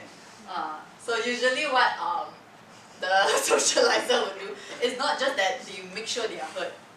They make sure they are heard, right? He actually took a step forward, like, right? I'm talking to all you guys, but you're also looking at me, right? Right? He's making sure that his presence is known, right? What else did he do that was really great as a socializer? He talked a lot. He He was was arguing a lot when he was trying to convince them with his point of view. He was putting a lot of like things that support his argument. It doesn't matter if it was right or wrong, but he was just trying to support them. Yeah, okay, correct. The key word, right? Don't care if it's right or wrong. It just needs to be heard first, right? This is my opinion, yeah, guys. Like, okay, you say already. But then he just starts going on. As long as you're listening to me, as long as you're actually taking in my input, right? What else did he do that was really good? He's coordinating the conversation, controlling everything. So everyone talk, we go back to Sean, and Sean will go back to everyone. Right, so it keeps going back to Sean, right? Because he's the one facilitating it. Right? She's the one asking questions, but he's also the one talking. He's also the one that is being heard all the time, right? So it was Sean, right? It was the Lord Sean, right? So that's what a very good thing about the socializer, right? I think what he actually did was at the very end, right, close to the end, he actually said something that was very typical of a socializer. Anyone guess what he said? Do you even know he's also guessing? So what did I say? I forget already. Is it when I said that this one's already half won, that's what Yeah, right? So you see, even though the situation was getting a bit intense already, you know, they really believe there is a right way to squeeze the toothpaste. Right? And then Sean just comes in and he throws in a joke suddenly. Right? Like, this one, half won already! Yeah, right? So that's very typical of a socializer as well, right? So even in very intense situations, they will want to lighten up the mood. Because they like attention, but what else do they like? Entertainment, have fun, right? They like to have fun. So they're like, yeah, okay, getting a bit tense already, okay, it's time to shine. Right? So that's what a socializer would do, right? So thank you so much. Okay. This one. Yeah, this girl was damn entertained by him, you know. Okay. What did he do really good as a relator? The socializer was a bit noisy. Of course, he managed to grab their attention. But when he speaks, he was very calm and the same. But he makes everyone listen to him. And then the way he was talking, it like so calm and absolutely ready for the resolution. It was so good to listen to him. Okay, because so his tone was very calm. Right, so he wasn't loud, even though, let's say, you were hearing Sean's voice a lot of the time. Suddenly, when there was a switch, there was a very big switch. right? From loud and then suddenly he was just very calm and soft, right? Very moderate tone. Like, okay, so, right? So that's one, his tone, right? That he did really well. Okay, let's try decide what about, what did he do well? I think he gave examples of how to save even 10 minutes to track, even though brushing the teeth doesn't take more than 2 minutes or 3 minutes. So that means he throws anything to justify his argument. To just, Yeah. oh, they see right through you. You throw anything to justify it. Okay, so apart from his tone, he was actually trying to find a bit of a middle ground, if you guys realized, right, just now. So when like Sean was saying a lot of this, do you remember who he agreed with actually? Sean, right? He actually agreed with Sean. But then when he was talking to Sarah, he was trying to help them find a middle ground. Yes, actually I agree with Sean, right? But then also what you saying? Like he was so calm, like the ultimate mediator, right? So what is one thing that he also did very well in that process of his mediation? What did he do like to decide these two personalities? One thing he did. He made them feel heard. Made them feel heard. Right? He acknowledged them. Right? Even though he didn't agree, he agreed with Sean, right? But he acknowledged what they were saying, how they felt. Right? So overall you feel like, wow, this relator, I want to listen to him. It makes me feel so calm, and right? Because he was actually trying to make sure there was not as much conflict. Got a bit tense already. He felt like, I cannot stay silent. Just take a step in their mouth, they might fight, who knows, right? But what was the beginning of it? Before he finally opened his mouth, right? What was he doing the entire time? Listening. Observing, right? So he was just silent. I saw this group was just laughing. Like, oh, look at him, really relating to what they're saying, right? But what was his body language? Sean was up front, right? Sean was like, yes, ready. What was he doing? What was he like? He stepped back. He was in the back. To give the stage to Sean.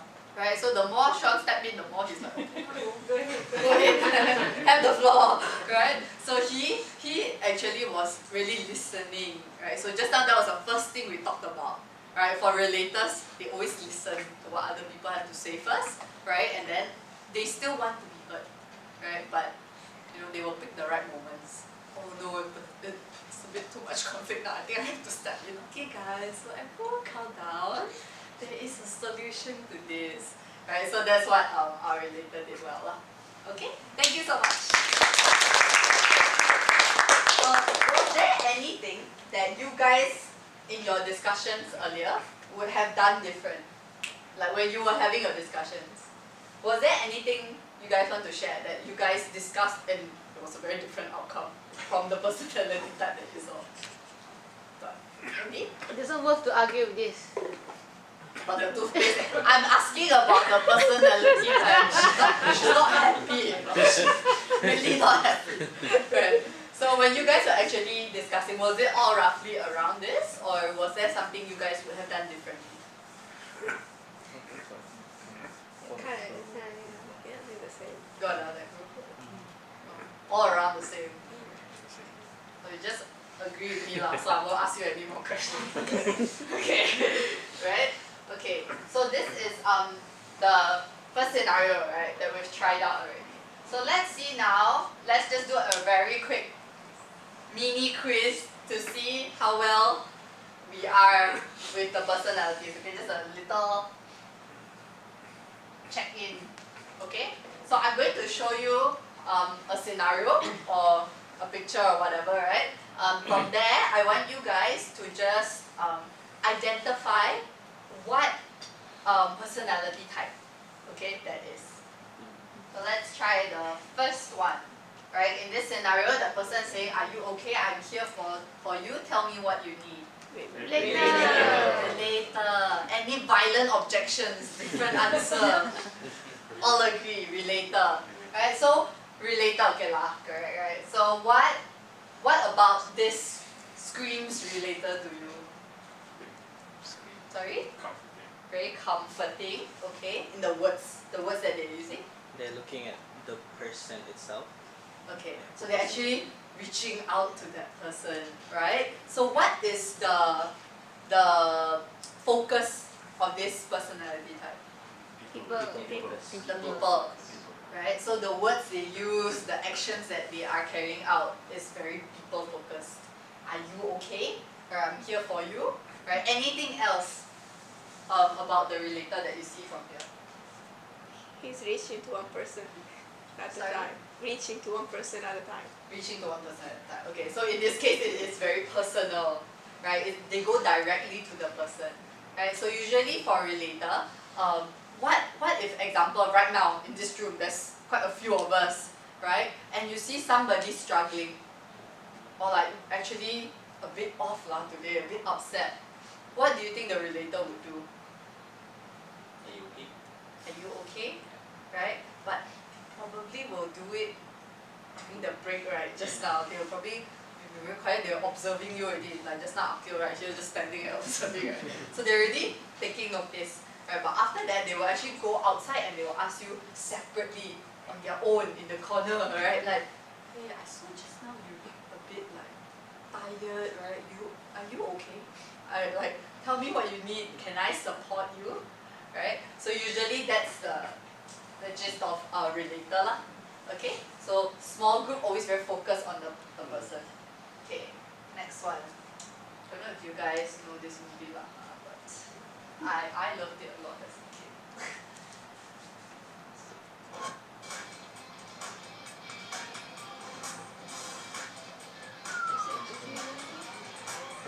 I don't know. Really?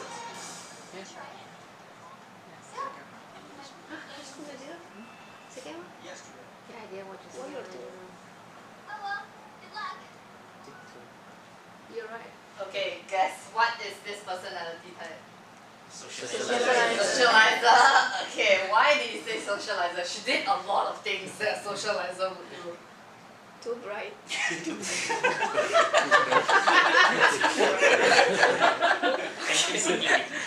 Okay, anyone want to try? She stopped everything just so she can have one conversation and walk away. Right, so she grabs everyone's attention, right? So even the way she walks, right, the way she carries herself. Anyone? Anyone else want to share? Why is she a socializer? She loves the attention. She actually enjoys the attention, right? Okay, what else did she do? Okay, in her conversation that she was having, right, what did she do was typical socializer. She didn't care about Asked that something, part. but she didn't listen to what the guy said. She was like, Yeah, okay, so you same point lah, right? Basically, you ask one question, right, and then she was immediately distracted already. Yeah. She was just looking at something else, right? So socializers is because their energy is always so high. They're always up there. They like just now we said it's a social butterfly, right? If you're not matching the energy, they're moving on already, right? So sometimes they ask you a question, they're immediately distracted by something else. Something else is more exciting already. Sure, you're laughing because it's like that, is it? So, right, they're already immediately distracted by something else, and then by the time he answers the question, she's just like, okay. Walks off already. Right? She's not even bothered by what you have to say, right? Because was his energy as high as hers? No, right? Even the way she asked the question, she was all excited, and he was like, okay. He was just talking to her, right? Okay, so she's like, not bothered already. Immediately distracted, right? So those are some things about our socializer lah, right? Okay. So just now we talked about all these different personality types, right? So how do you think then we can actually effectively communicate with them? Now that we know more about them, we know how to identify already, right? All the different traits of a personality type. How can we best communicate and connect with these personality types? Any guesses? that is what you want to know. She's like, don't ask me the question, that's why I'm here. Any guesses? I think maybe try to be on the same wavelength as them. Try to be on the same wavelength. Yeah. So especially, I think I can take an example like analyzers when you wanna talk to them have as much detail as possible. So just come and say, okay, here's all the details. Okay. Can you do this? Yeah. So you're saying match them, match the personality type, right? Anyone else have any? I tend to disagree a little bit, especially if you are with a socializer, you can't steal the limelight from them. Then you are probably be seen as, I don't know, is that correct, contradicting to taking the attention away from them? Is that the right analysis? Yeah, okay, fair. Because like what you say, okay, well, I keep pointing to him. It's just like, oh. Yeah, yeah. The limelight, I give you, okay. Right, because usually our, let's say example, socializer, they like the limelight so much. So if you steal the limelight away from them, that may not be the best way, that's what you're saying, right? Yeah. Okay, great. So just like, is that true? I should look at you for confirmation, understanding. So Akil is saying it's because in order to be able to connect best with them is I want to match them, right? And then what Cheryl is saying that, maybe if I want to match them, that may not be ideal as well. Or I rephrase it in a way that I actually give them the limelight in order to connect with them. In order to that connect them. could be the positive approach rather than to go against that. I support it. Okay, good. So they actually just now bring down time and check my slides. Right, so yeah, really a key to actually connecting with them is being like them because you want to be on the same understanding. Right, so you know how sometimes when you're struggling with something, like nobody understands me, no one is listening to me, they don't know what I'm going through. Right, alright. See, I know I'm everybody's inside right now. Right, so it's really because when you are matching that person, they feel heard, they feel understood, then they want to connect with you a bit more. They feel like this person actually cares about what I'm saying, or they care about what I care about, right? So from there, you feel like a little key unlock already to the conversations that you may possibly actually have with them, right? So what you want to do is, because there are so many different kind of situations, so many different kind of people, right? So we always say that's why you want to be a bit of a comedian, right? So when you want to match them, you need to feel actually this socializer, how extreme of a socializer are they actually, right? So the first thing you need to do is obviously you need to be able to identify. So I just now we had the questions, right, to identify them. Then from there, you want to see how can we actually be like them and match their energy, right, in order to be able to connect better with them. So I want to ask here, just now I heard a lot of protest, when I say find your dominant personality, only can have one, at least one. Everyone's like, this is not mine lah, I don't want to take the hat. Right, so is it difficult? Do you guys actually find it difficult to, let's say, must be socializer already. Right, so let's say if you're a socializer, do you actually find it difficult to talk to, let's say, an analyzer? Or let's say if you're an analyzer or socializer? Yes. Yes? What do you feel is difficult about that? To get the other person to listen to what you're saying. To get the other person to even listen. So to actually even have that conversation, make it two-way, is it? That's what you feel is the most difficult. Yeah. Okay. Why do you think that so? Anyone can help. It's mine as well. Because sometimes when the other person is telling you something, it's not clear. It's not difficult to it's a misunderstanding. It's a misunderstanding. Yeah, misunderstanding. Okay. So a lot of the time the struggle is that even you can identify already, you don't understand that personality type. Right? So that is actually a very common struggle. Right? So when we first said director just now, I saw a lot of people pull back a little bit.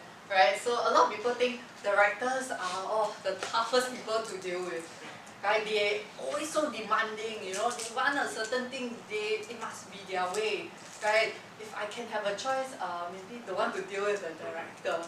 Right? Because people actually immediately feel like I cannot connect with them, or I don't see the same wavelength as them. I'm not like that. That's what the terms, right, that people always use. Right? So actually, the real issue is really that, like what Isma shared, is a misunderstanding. You don't understand what they want, what their objective is, and then that's why you struggle to connect with them. Right? So just now when we were going through actually what the traits are, is already a little bit of a tip of what are points that you can connect with them on. Right? So just now, okay, let's just go through some of the characteristics again, a recap. So our relator are people-oriented introverts, right? So some of these traits is that they really are easygoing, usually, because they don't like conflict. So even just now, like the tone like Akil carries, very easygoing, very calm, right? They are eager to please, because they don't like conflict, right? They like people liking them. Right? I see the relators all there like smiling to themselves. So I'm also quite a bit of a relator, right? So I always will go and check in on what your thoughts. No, really, what are your thoughts? Are you really not happy with this? Can you tell me why? Right? So a struggle for relator is that because they are constantly always looking out, right, for other people's, how do you think is the best way then I can connect with this relator? How to make this relator feel understood? I could talk the same language or same wavelength, something in common. The choice of words. Choice of words. How you explain things. The things may have to be more clarity when you explain things so that the other guy can connect. Can connect. Okay. And So you have to spend more time with this relator because he or she wants to listen to you, so you cannot be in rush. So you have to sit down and spend time and talk because he wants to be understood. Yes. So actually among all four of these personalities, the one that will take the most time to connect with is the relator. Right? Because they don't open up as quickly. They want to listen to you. They want to know your thoughts first, right? They don't want to say anything because they don't like conflict. They want to hear what you have to say first. Right? So just now that's why what Isma shared, the words you use are very important because they are listening. Right? So how you convey your message, how you convey about how you feel about the situation, they are very on alert about it. They are actually trying to gauge where you're at, and then they are trying to meet where you are at. Right? But a common thing then is for the relator, because they are always thinking about pleasing other people, sometimes they feel a bit left out. Right? So you see, even just now in the like Gunung Kinabalu situation. Why you that good one already? No, relator look at relator. So because they are always usually trying to gauge where other people are at, right? So the Gunung Kinabalu situation, they are asking already, oh, who else is going? Oh, do you really want to go? Oh, you're very excited. Oh, you want me to go, is it? Okay lah, I'll try my best. They may not necessarily actually want to go, right? But it's because all their friends want them to go. Then they're like, hello, I want to make my friends happy in school. So they don't think about themselves. They're a bit more selfless lah in that sense. So when you connect with them, try and flip it around. Try and ask them how they feel, right? Because for once, somebody actually cares about me. Right? Relators will feel like, oh, I'm being heard. I'm always caring so much about what other people think. So very nice when people care about me. So that is when they actually feel a sense of connection. Right? So that's one of the tips lah, right? For a relator, you can actually reach out to them before they reach out to you. Right? But this one takes a bit of time lah, right? You're too loud, they will back off. Right? So with relator, you need to be a bit more gentle, more calm. Yeah? Okay. What about this one? Our socializer. So people focus extroverts, right? What's their favorite thing? Connecting with people, right? Why Just now what what did Sean do a lot? Go to the center. Go to the center. Right? Attention. Their favorite thing is attention. Right? They're loud, right? Because why? They're trying to get attention, right? It's because they like to be heard. Right? So just now the other one, the relator, they like to listen to other people. This one is they like to be heard. Right? So when our socializer likes attention so much, what should we do to connect with them? Give attention. Give them attention lah. Very straightforward, right? They like attention, we give attention. Right? So like for example, just now what Cheryl was saying right? If they like attention so much, I cannot go and steal their attention, right? Suddenly it will backfire, right? But how can I actually then be able to connect with them, right? They are loud, their energy is very high. I can match that, but I give them the attention, right? So for example, if let's say Sean, you go to a party, right? You have a lot of friends, right? You have a lot of friends. So if I also want to be a friend of Sean's, what can I do? Trying to convince his friends. Convince his friends? Oh, this one is like the black alley kind of right? Because let's say Sean has attention already, right? But then I want to connect with him. Right now I'm not in that circle yet. What can I do to connect with Sean? Join in the friends. Join in, have fun.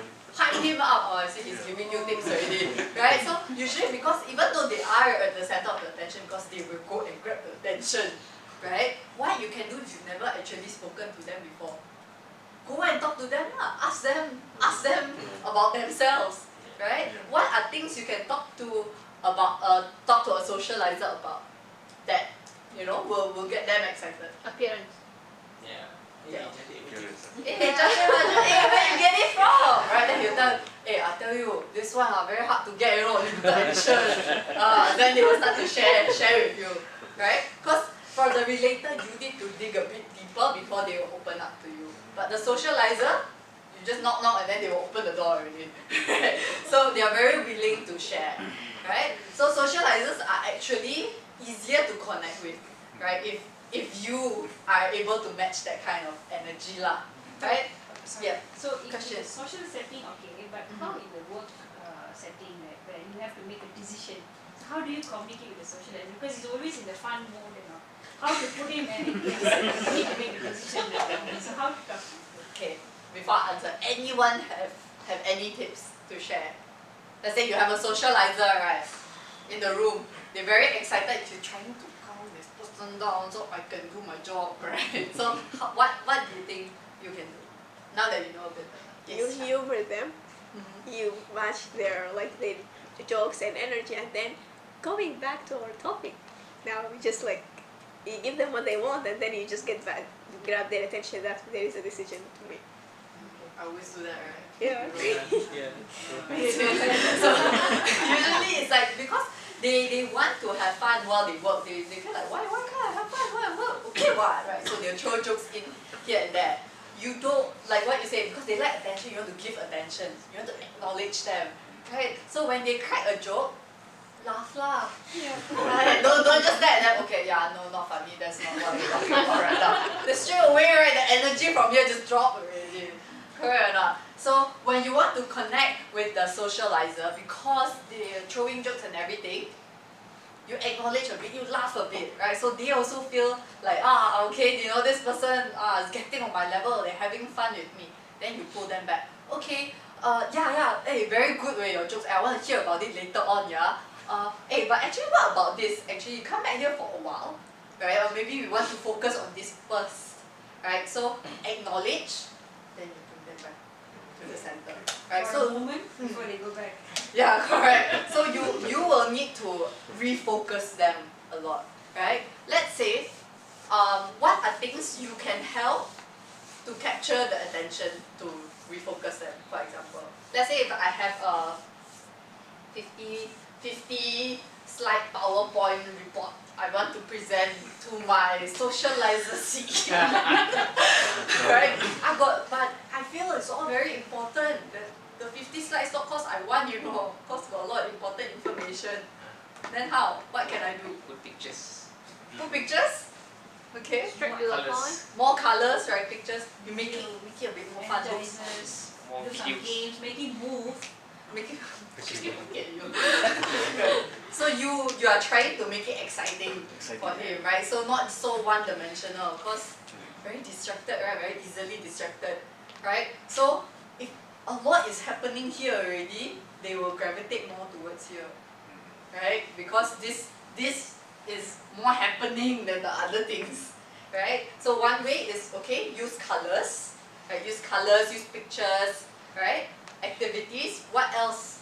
50 slide, 50 slide report. Can we have it a few days, not one day? Days, I'm you sure. can only get the socializer one time. You don't make the first impression gone already. I think maybe highlight specific parts that you want them to look at as Highlight the most important.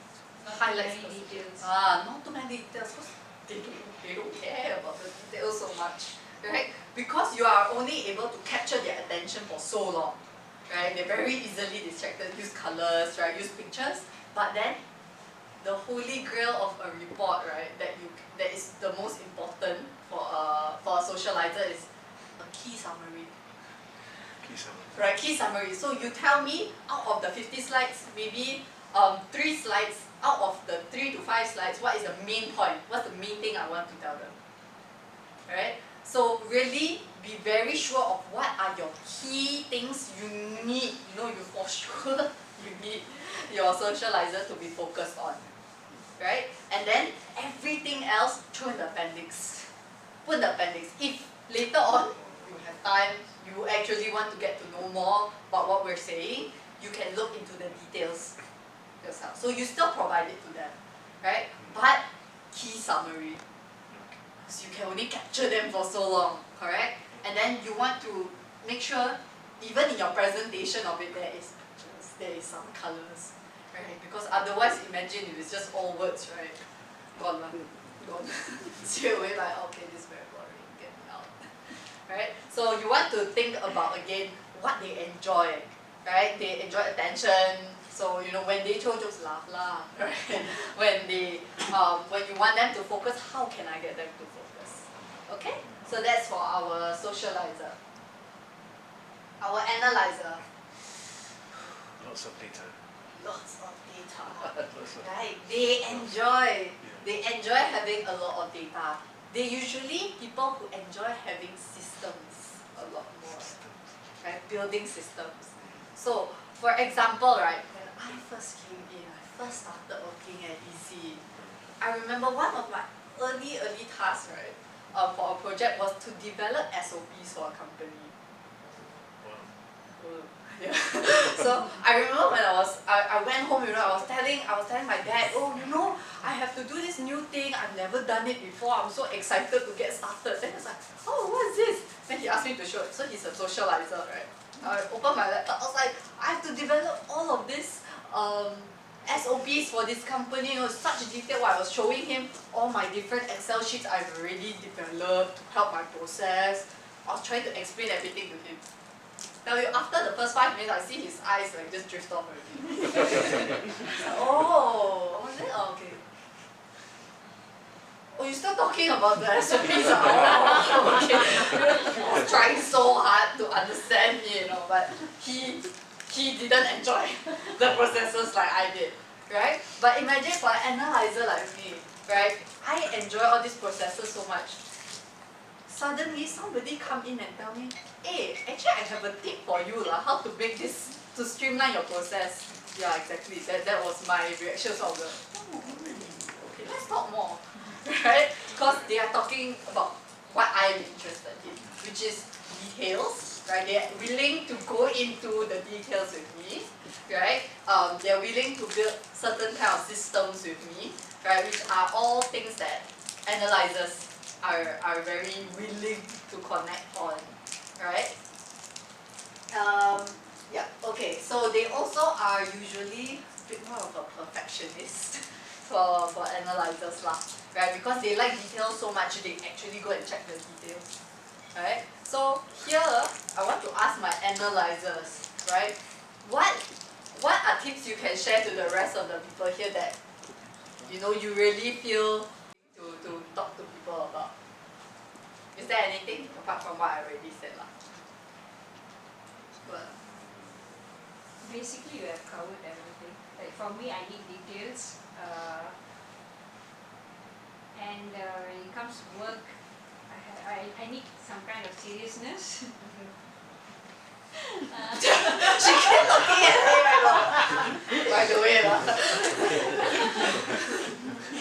And I always have a system, a proper way of doing something, like processes. I need to have that. Need to have the I need to processes, have that. right? Correct. So let's say right, in the setting, because when I started I was more analyzer before I gravitated to a relator, right? When I started I was very, very process driven. So when in a situation, when suddenly I'm trying something new, I'm like, oh, I need to study first, I need to prep first, right? And then I was doing training for the first time. But I didn't know I was doing the training until very last minute. So I was like, you want me to do it when? The next round is it? No, after this break you can try. I got that on my first training as well. Alright, so you understand what and Raymond was there observing the training. Right? You just happily, you thought like, oh, okay, I'm supporting this training, I'm also listening, I'm like learning, then suddenly surprise, after this you do huh? What do you mean? Right, so let's say in that situation, how can you connect or help to support this analyzer? It's an opportunity, right? Because this analyzer is waving the red flag already there. Help me please. Right, so what can you do, let's say in that situation, to connect with this analyzer? You explain everything to them? Explain everything? What do you mean by From that? A to Z, like how it's gonna be, and then what possibilities that could happen during the event itself, and things like that. Okay. So that they are assured of what might happen. Assured. It's what we want, reassurance. Right? So why does an analyzer prepare so much? Because they don't want to miss out anything. They don't want to miss out anything. They're a bit of a perfectionist, right? So at that point, right, imagine my initial reaction is just, oh my god, I don't know what to do, help. I'm like, there's 10 minutes left for this break. You cannot tell me the beginning of the break, is it?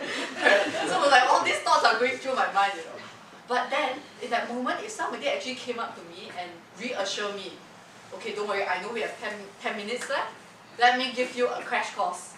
What you can expect, right? What are tips that will help you, right? So, okay, if let's say, right, the train later, the slides suddenly go off, you don't know what to say, what can I actually do, right? Rohan, you're very famous, you've been mentioned many times already. Oh! Right? So imagine if let's say, right, for me in that moment, somebody came to me and gave me just a 5-minute crash course. Okay, these are the 3 things you must definitely do. Confirm will help you one. How do you think I will feel? Can breathe a little bit. Yeah. I always tell that every time I say, you want to try something, then I say, oh my god, okay lah, I will do it. I was like, okay, I do it. Then after that, right, they ask me, how do you actually feel? My heart was sweating, just now. Then they're just like, heart's a day, I'm like 24/7. Right? So actually, what can really help, right? Like what you guys said lah, give a bit of reassurance, right? You don't leave everything as a question mark, right? And then that for the analyzer is already like, oh my god, thank God for this person in my life, right? Okay, so that is our analyzer. So our director, just now we said, she a director, want it right now, correct or not? So they are very, they're task oriented, but they're also extroverts, right? So they just now we saw our director, very willing to voice out, right, what he believes in, what he feels is the best way, right? They are direct, right? They are direct, but then also just now earlier we mentioned they need a bit. They will like to have control, right? They will like to have control, right? So they are a bit more fast-paced because they're thinking about what? End result. Right? They love results, right? That is the main objective. So They are very results driven, so they're usually more fast paced. Let's get to the point faster. Right, so just now everyone was talking, sharing. Our director here was like, okay, so recap. Right, this is how I think is the best way going forward. Okay, agree, check, all not down, okay, let's move on. Right, so results driven, right? And then they want, so as a saying, right, they always say, sometimes I want things yesterday, right, immediately, as soon as possible. I can reach that result, I want to get there fast, right? So let's say, director, just now, I think there was a few of us that said, yo, a bit nervous actually when I deal with my directors, right? What do you think you can do, right? Just thinking about right now, just now, when you were reflecting, what do you think you can do to connect with your directors best? Anything that you say, you must connect it to the results or the outcome that you target.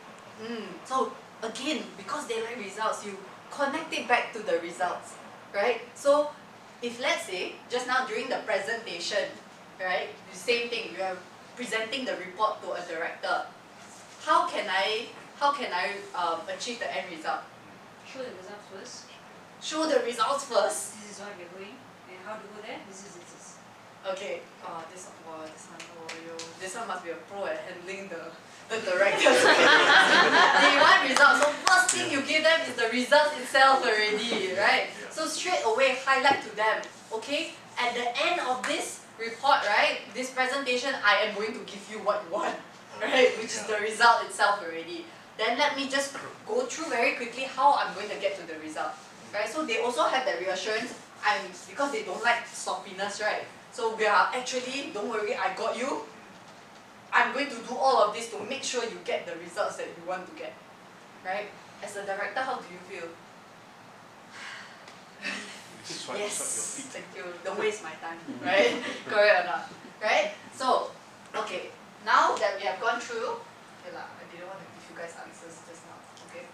So, just a recap, right? To connect with our relator, right? We want to let them be heard as well, right? So, sometimes you ask the relator also, before the relator asks you, how are you doing?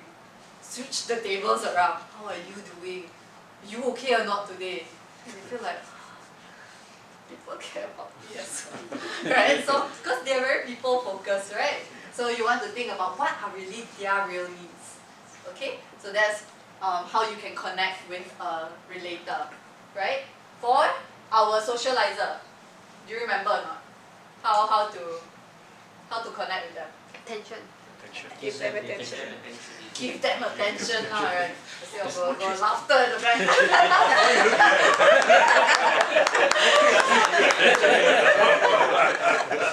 Right? Rohan, your name came out wrong times. So just now we said, I asked them, so what is a socializer like, Rohan? Socializer like Rohan. Right? So they like to, they really care about people, right? So they like the attention, they like making jokes, right? So when they make jokes, what do you do? Laugh, right? So don't lie, you let them tell the joke, you know, they're like, oh, they're so hyped up, right? They share with you the joke and then just join in. Okay, moving on. Oh my goodness, I'm not hurt, right? So you actually want to engage them, right? So when they make a joke, you laugh. Yeah, really now. Right? So when they talk to you, right, they are trying to get to know you better, right? So things you can engage with them on is, let's say, talking about hobbies. Oh really? You like football?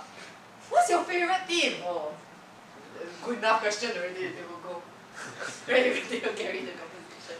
Right? So these are things you can do. Right? So just now also Sean, our popular socializer of today as well, right? He was talking, he had such high energy, he was trying to engage with every single one of the other people, right? So what you can do, match that energy, right? They are giving out so much, give them back a little bit also, right? So matching the energy. They do not like details, right? Just now we say it's like butterfly, they just go from one to the other very quick, right? So you need to capture that butterfly. So what can I do? Usually, be a bit more direct, highlight what are the main things, key points I need you to focus on right now, right? Because they are not fussed about the details of things. Okay? So for our analyzer, what about our analyzer? How to connect with them? Details. Details, organize. Oh, analyzer here. Give me the details. Right? So just now, we talked about the, obviously, right, they love details, you give them details lah, right? So prepare well. When you go into a meeting with the analyzer, what is very important before you even go into the meeting with them? Preparation, right? What do you need to communicate with this analyzer? Facts, figures, graphs. Facts, figures, graph, right? What about before you go in? What can I already communicate to my analyzer? Give me the details of the meeting, what time, where the meeting, The what to meeting bring. itself, right? What to bring. Not just you prepare, you know. I'm the analyzer, I also want to be well prepared. Right? So you tell me lah, what do you want from me in this meeting? Right? Just now we said got all these surprises, right? They don't like the surprises. They like bit of reassurance. Right? So when you go in, you are prepared to engage with this analyzer, but also give them the reassurance so that they know what to expect. Right? So when you create a calendar for them, put lah the agenda, put lah what the objective is, what I'm expecting from you. So they can also be prepared, right? And then that's how you make sure there's a productive engagement with your analyzer. Alright? Yes. Yes. Thank you. Okay, what about the director? How to best connect? Results, right? So they like the results just now. We already talked about it lah, right? Highlighting the added value, right? So big picture, what is the results in itself? Tell them first, this is the results. Start with the results. Yeah? Start with the results, right? And then to the point, very quick as well, because they're very fast paced, right? I don't need to know exactly how you are going to do it. You're spending 15 minutes now, 10 minutes later, 30 minutes later in the day. I don't need to know all that. I just need to know, can you get my results? You have a plan to get my results already? Okay, good. Okay. Tell me when it's the time already. You're gonna present these results to me. Right? So again, this one be brief, to the point, very direct with them. Right? Match their energy. This one, right? Because just now we said they like a bit of control, our directors. They demand the authority. Right? Correct? So it's usually how you can do this by engaging them is also be respectful lah. Because they do demand a bit of authority, right? Be respectful of their authority. Don't show that you are very scared. Right? So for example, right? I am making a phone call. So this one is a sales table, right? So you're making a phone call, right, to a CEO of a company, right? And then the PA pick up the phone, but the PA is a director style, right? What do I need to do in order to secure an appointment through this PA? My director PA. What can I do? What value can you give to the director? Okay. What value can I give to the director? So you communicate basically what value it is for me to even be having this meeting with you. Okay. What else? Direct to the details. Straight away to Why the details. and objective. Okay. So if let's say it's a director PA, right? You call me for the first time. You want something from me, correct? I just need to know what it is. Very simple, right? So like what you said, you go in, you already need to have the details already lah, right? Okay, I want to meet him on this day. Is he available? No, he's not available. Then what can you do? Alternative. So you are prepared, right? Because they don't have time to waste. They want to straight away, right? Be brief to the point. Let's say you are calling in to this PA, right? Then the PA, very strong, right? Straight away said, okay, no, my CEO is not available this week to meet you. Oh, okay. In that case, right? Next week can. Is he free? How do you think this PA? No, right? Just straight away no, right? Because then they're like, okay, you don't know what you want. You don't even know what you want. Don't need now. Don't waste my time. Right? So again, coming back to the director, they like the results fast, and they are very straightforward, and you have to be firm as well. Carry that respect, right? So both ways lah, right? So don't show your afraid lah. If you're already like I don't know how to talk to you, hey, don't talk to me then. Right? So basically, that's how a director usually will be. Okay? Any questions you guys have so far? All clear? Yeah, all like don't know what she wants to do now. Alright. So now that we have gone through how to identify personality types, right? And then we've also gone through how we can actually approach to connect with them better, right? Let's practice a little bit more, right? So let's switch it around, right? We're still going to do a role play, but this time I want you guys to pick a hat that is not your dominant. So right, so just now you guys were practicing what you were comfortable with, right? I will suggest for you to try and pick one that you are really not comfortable with, so that you can already start practicing. Not dominant. Not dominant. So The least one. the least. If you can try to have the least, right? You're accountant, so it should be okay.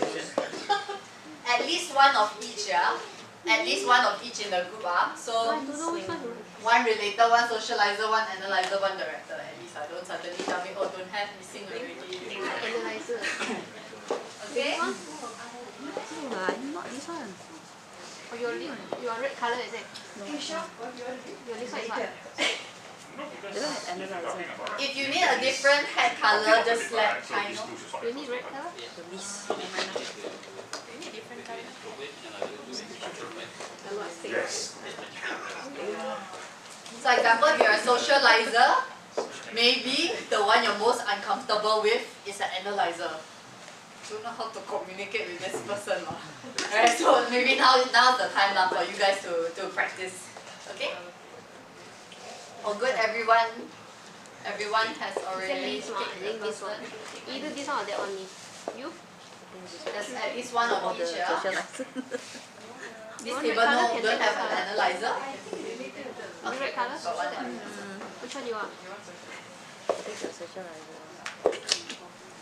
Merah satu. Good, all good? Okay. Oh, so many. Okay. Just want to have fun. Just want to have fun. Okay. So now that you guys all have your hats already, just now all of us did the same scenario. Now each group will be doing a different one lah. Okay, so if you guys can take out your phones, I'm just going to show you your scenario. You just screenshot it for your discussion. Okay. Group A is this one, right? Oh, but we don't have. So this will be your scenario. You just screenshot first. We'll go through it later. Let me lah. Okay. Alright. Yeah. So group B. Group B, this is your scenario. Take a picture of it. B?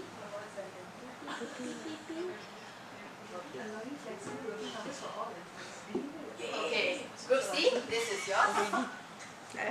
Okay.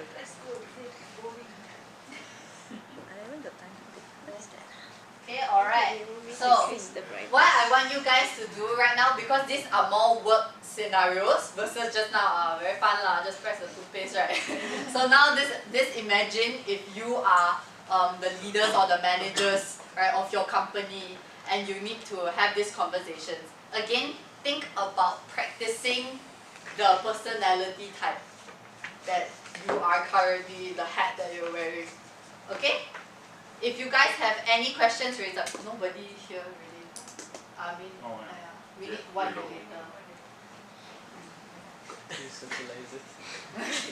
Alright. Okay, so I'll give you guys about 10 minutes. So really think about role playing out your situation. So later each group will come to the front and then role play out how you're handling that situation amongst yourself. Okay, any questions you guys have, just raise up your hand. Alright, give you about 10 minutes. Okay, so basically one project, shift step back in time. So how we can catch up to the original project. So based on your personality. So here, for me, it's you set the timeline first. So if I went, For you how would long? be, I think, next steps. You would decide the next step. Yeah, I'm listening. Yeah, you're listening. But there's more than just listening that's happening. I think for you would be analyzing what you've done. Yeah. And you just make the decision. And we both So,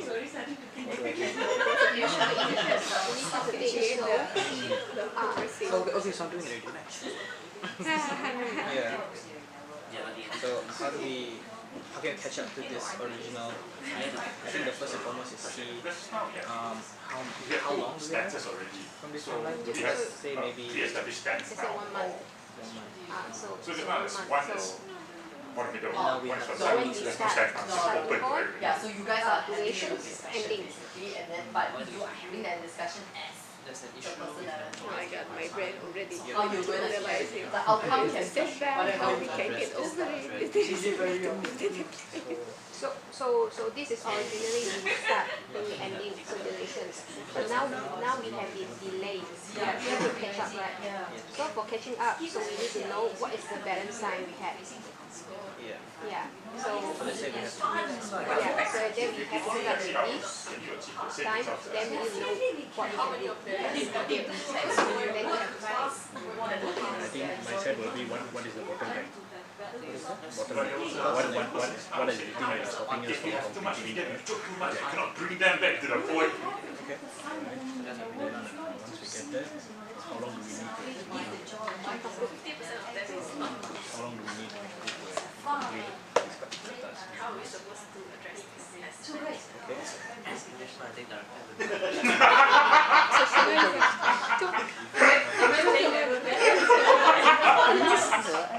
Actually, should we try and just make a fake project? Let's say this is my quad, okay? This is a communication material. So project. I think several other companies who actually employ looking at several examples of other companies who have actually employed similar situations where allow This flexible end deadline is to submit to similar background to client. whatever situation you're in. Final product. I actually saw that once they actually allowed this flexible working hours, number one, performance drop. Number two, first yours is identified. For me, I think I would say I tell you what I want first. Yeah. So for me, I would say this can be delayed, even that we are now is far behind the project deadline. So maybe you can So try to what I justify want is to how just this will catch actually up to meet the benefit. deadline, no matter what. Wow. Sounds so cute, right? No matter what. Like that. Because I don't want to change the deadline with the client to get more problem. So like yeah. Car wearing this hat.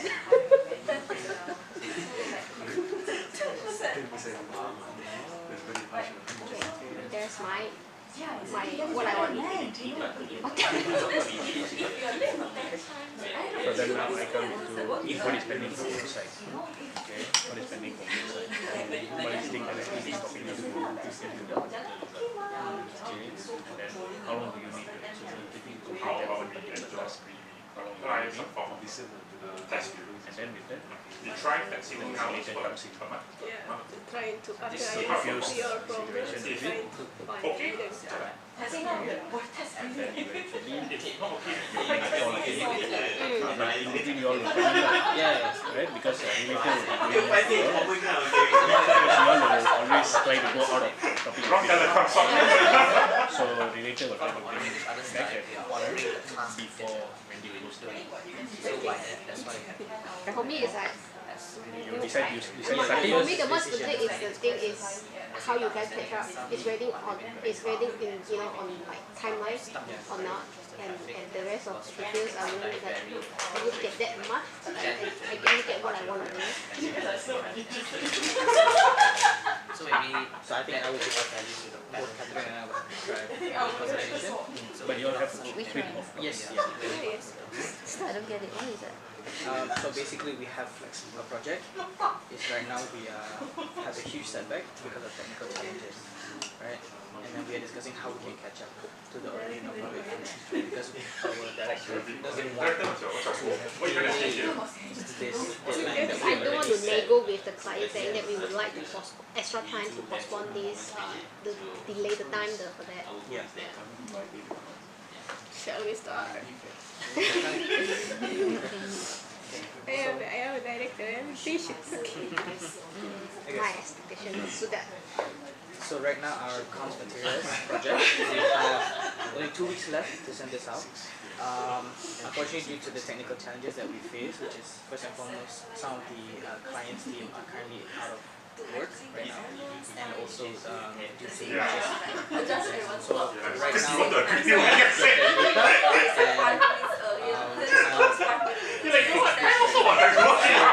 what can we do right now? For me, I think what we can do is specifically let's try and collect whatever data that we currently have, and then we'll try and just churn something out. Because at this point, it's better to have something than nothing at all.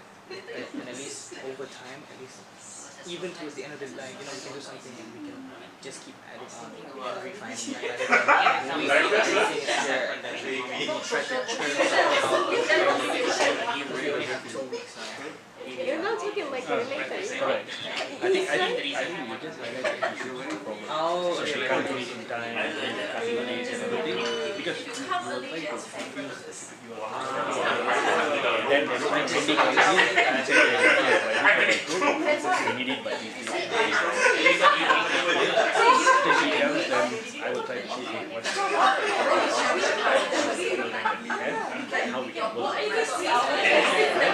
from there, we take over.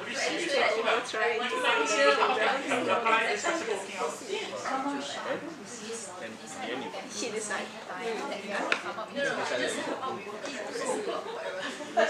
just need to not me, it's like you more to like asking them to do things. It's like just telling about the problem.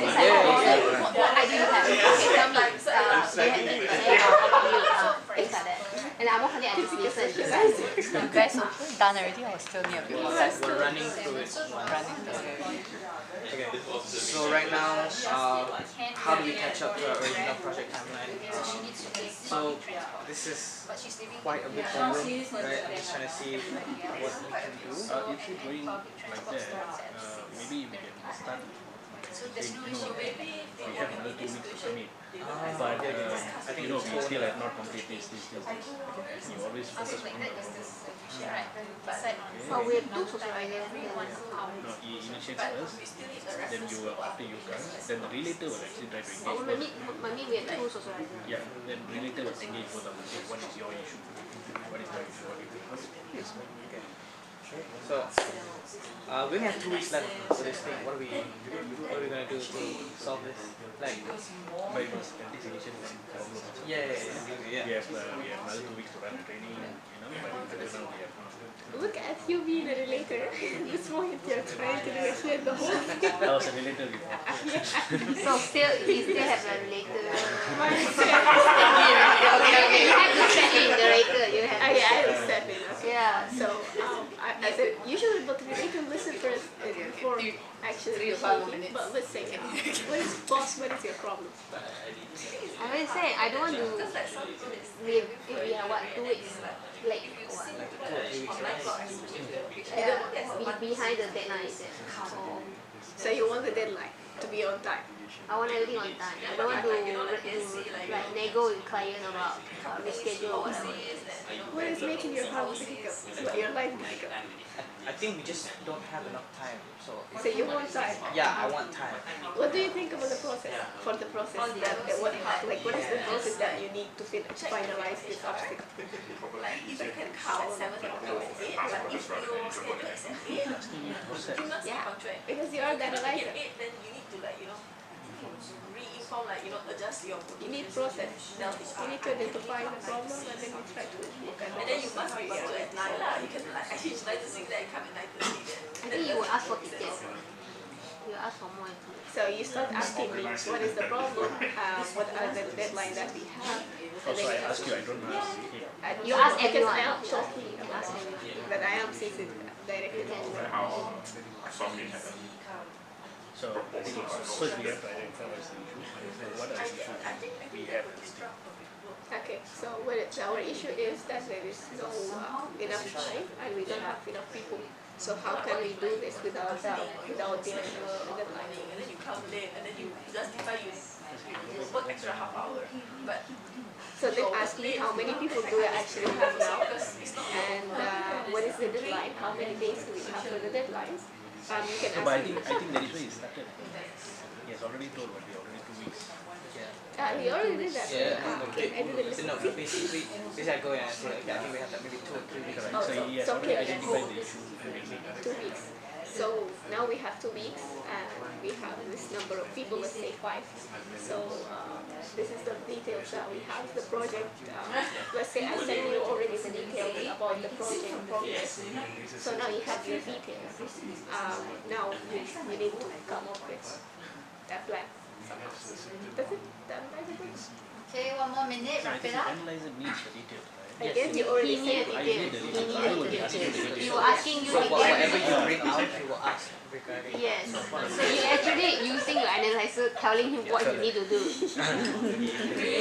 So that question I like. Okay, ask me. Okay. Ask me. But that's the thing, because he brings up the issue, I will be asking him. I'll be asking him what are the things that he is stopping from achieving or getting this particular result. So then I will say. So when it is stands when I'm questioning, then you come in to actually mediate. Start asking. Then say, if this is the method that we need, last time we have done it really well. So why not use the same method? Then the supervisor will be patopi. No lah, cannot lah, we can't do this by this time and everything. Then you say, hey, why not? Okay, everyone ready? Alright, okay. Which group wants to volunteer first? Every time I also volunteer, I was sure. Nobody want to look at me effort there. Which group wants to go first? Who wants to go first? Don't lah, make me choose. Hey, you go first. Okay, thank you. Okay, good. Okay, so to give a bit of context to the other groups. We have to go in front of I go in front of you, stay here. Come to the front. Okay, so group C, their situation is basically there's an issue with punctuality, right? Employees are constantly not on time.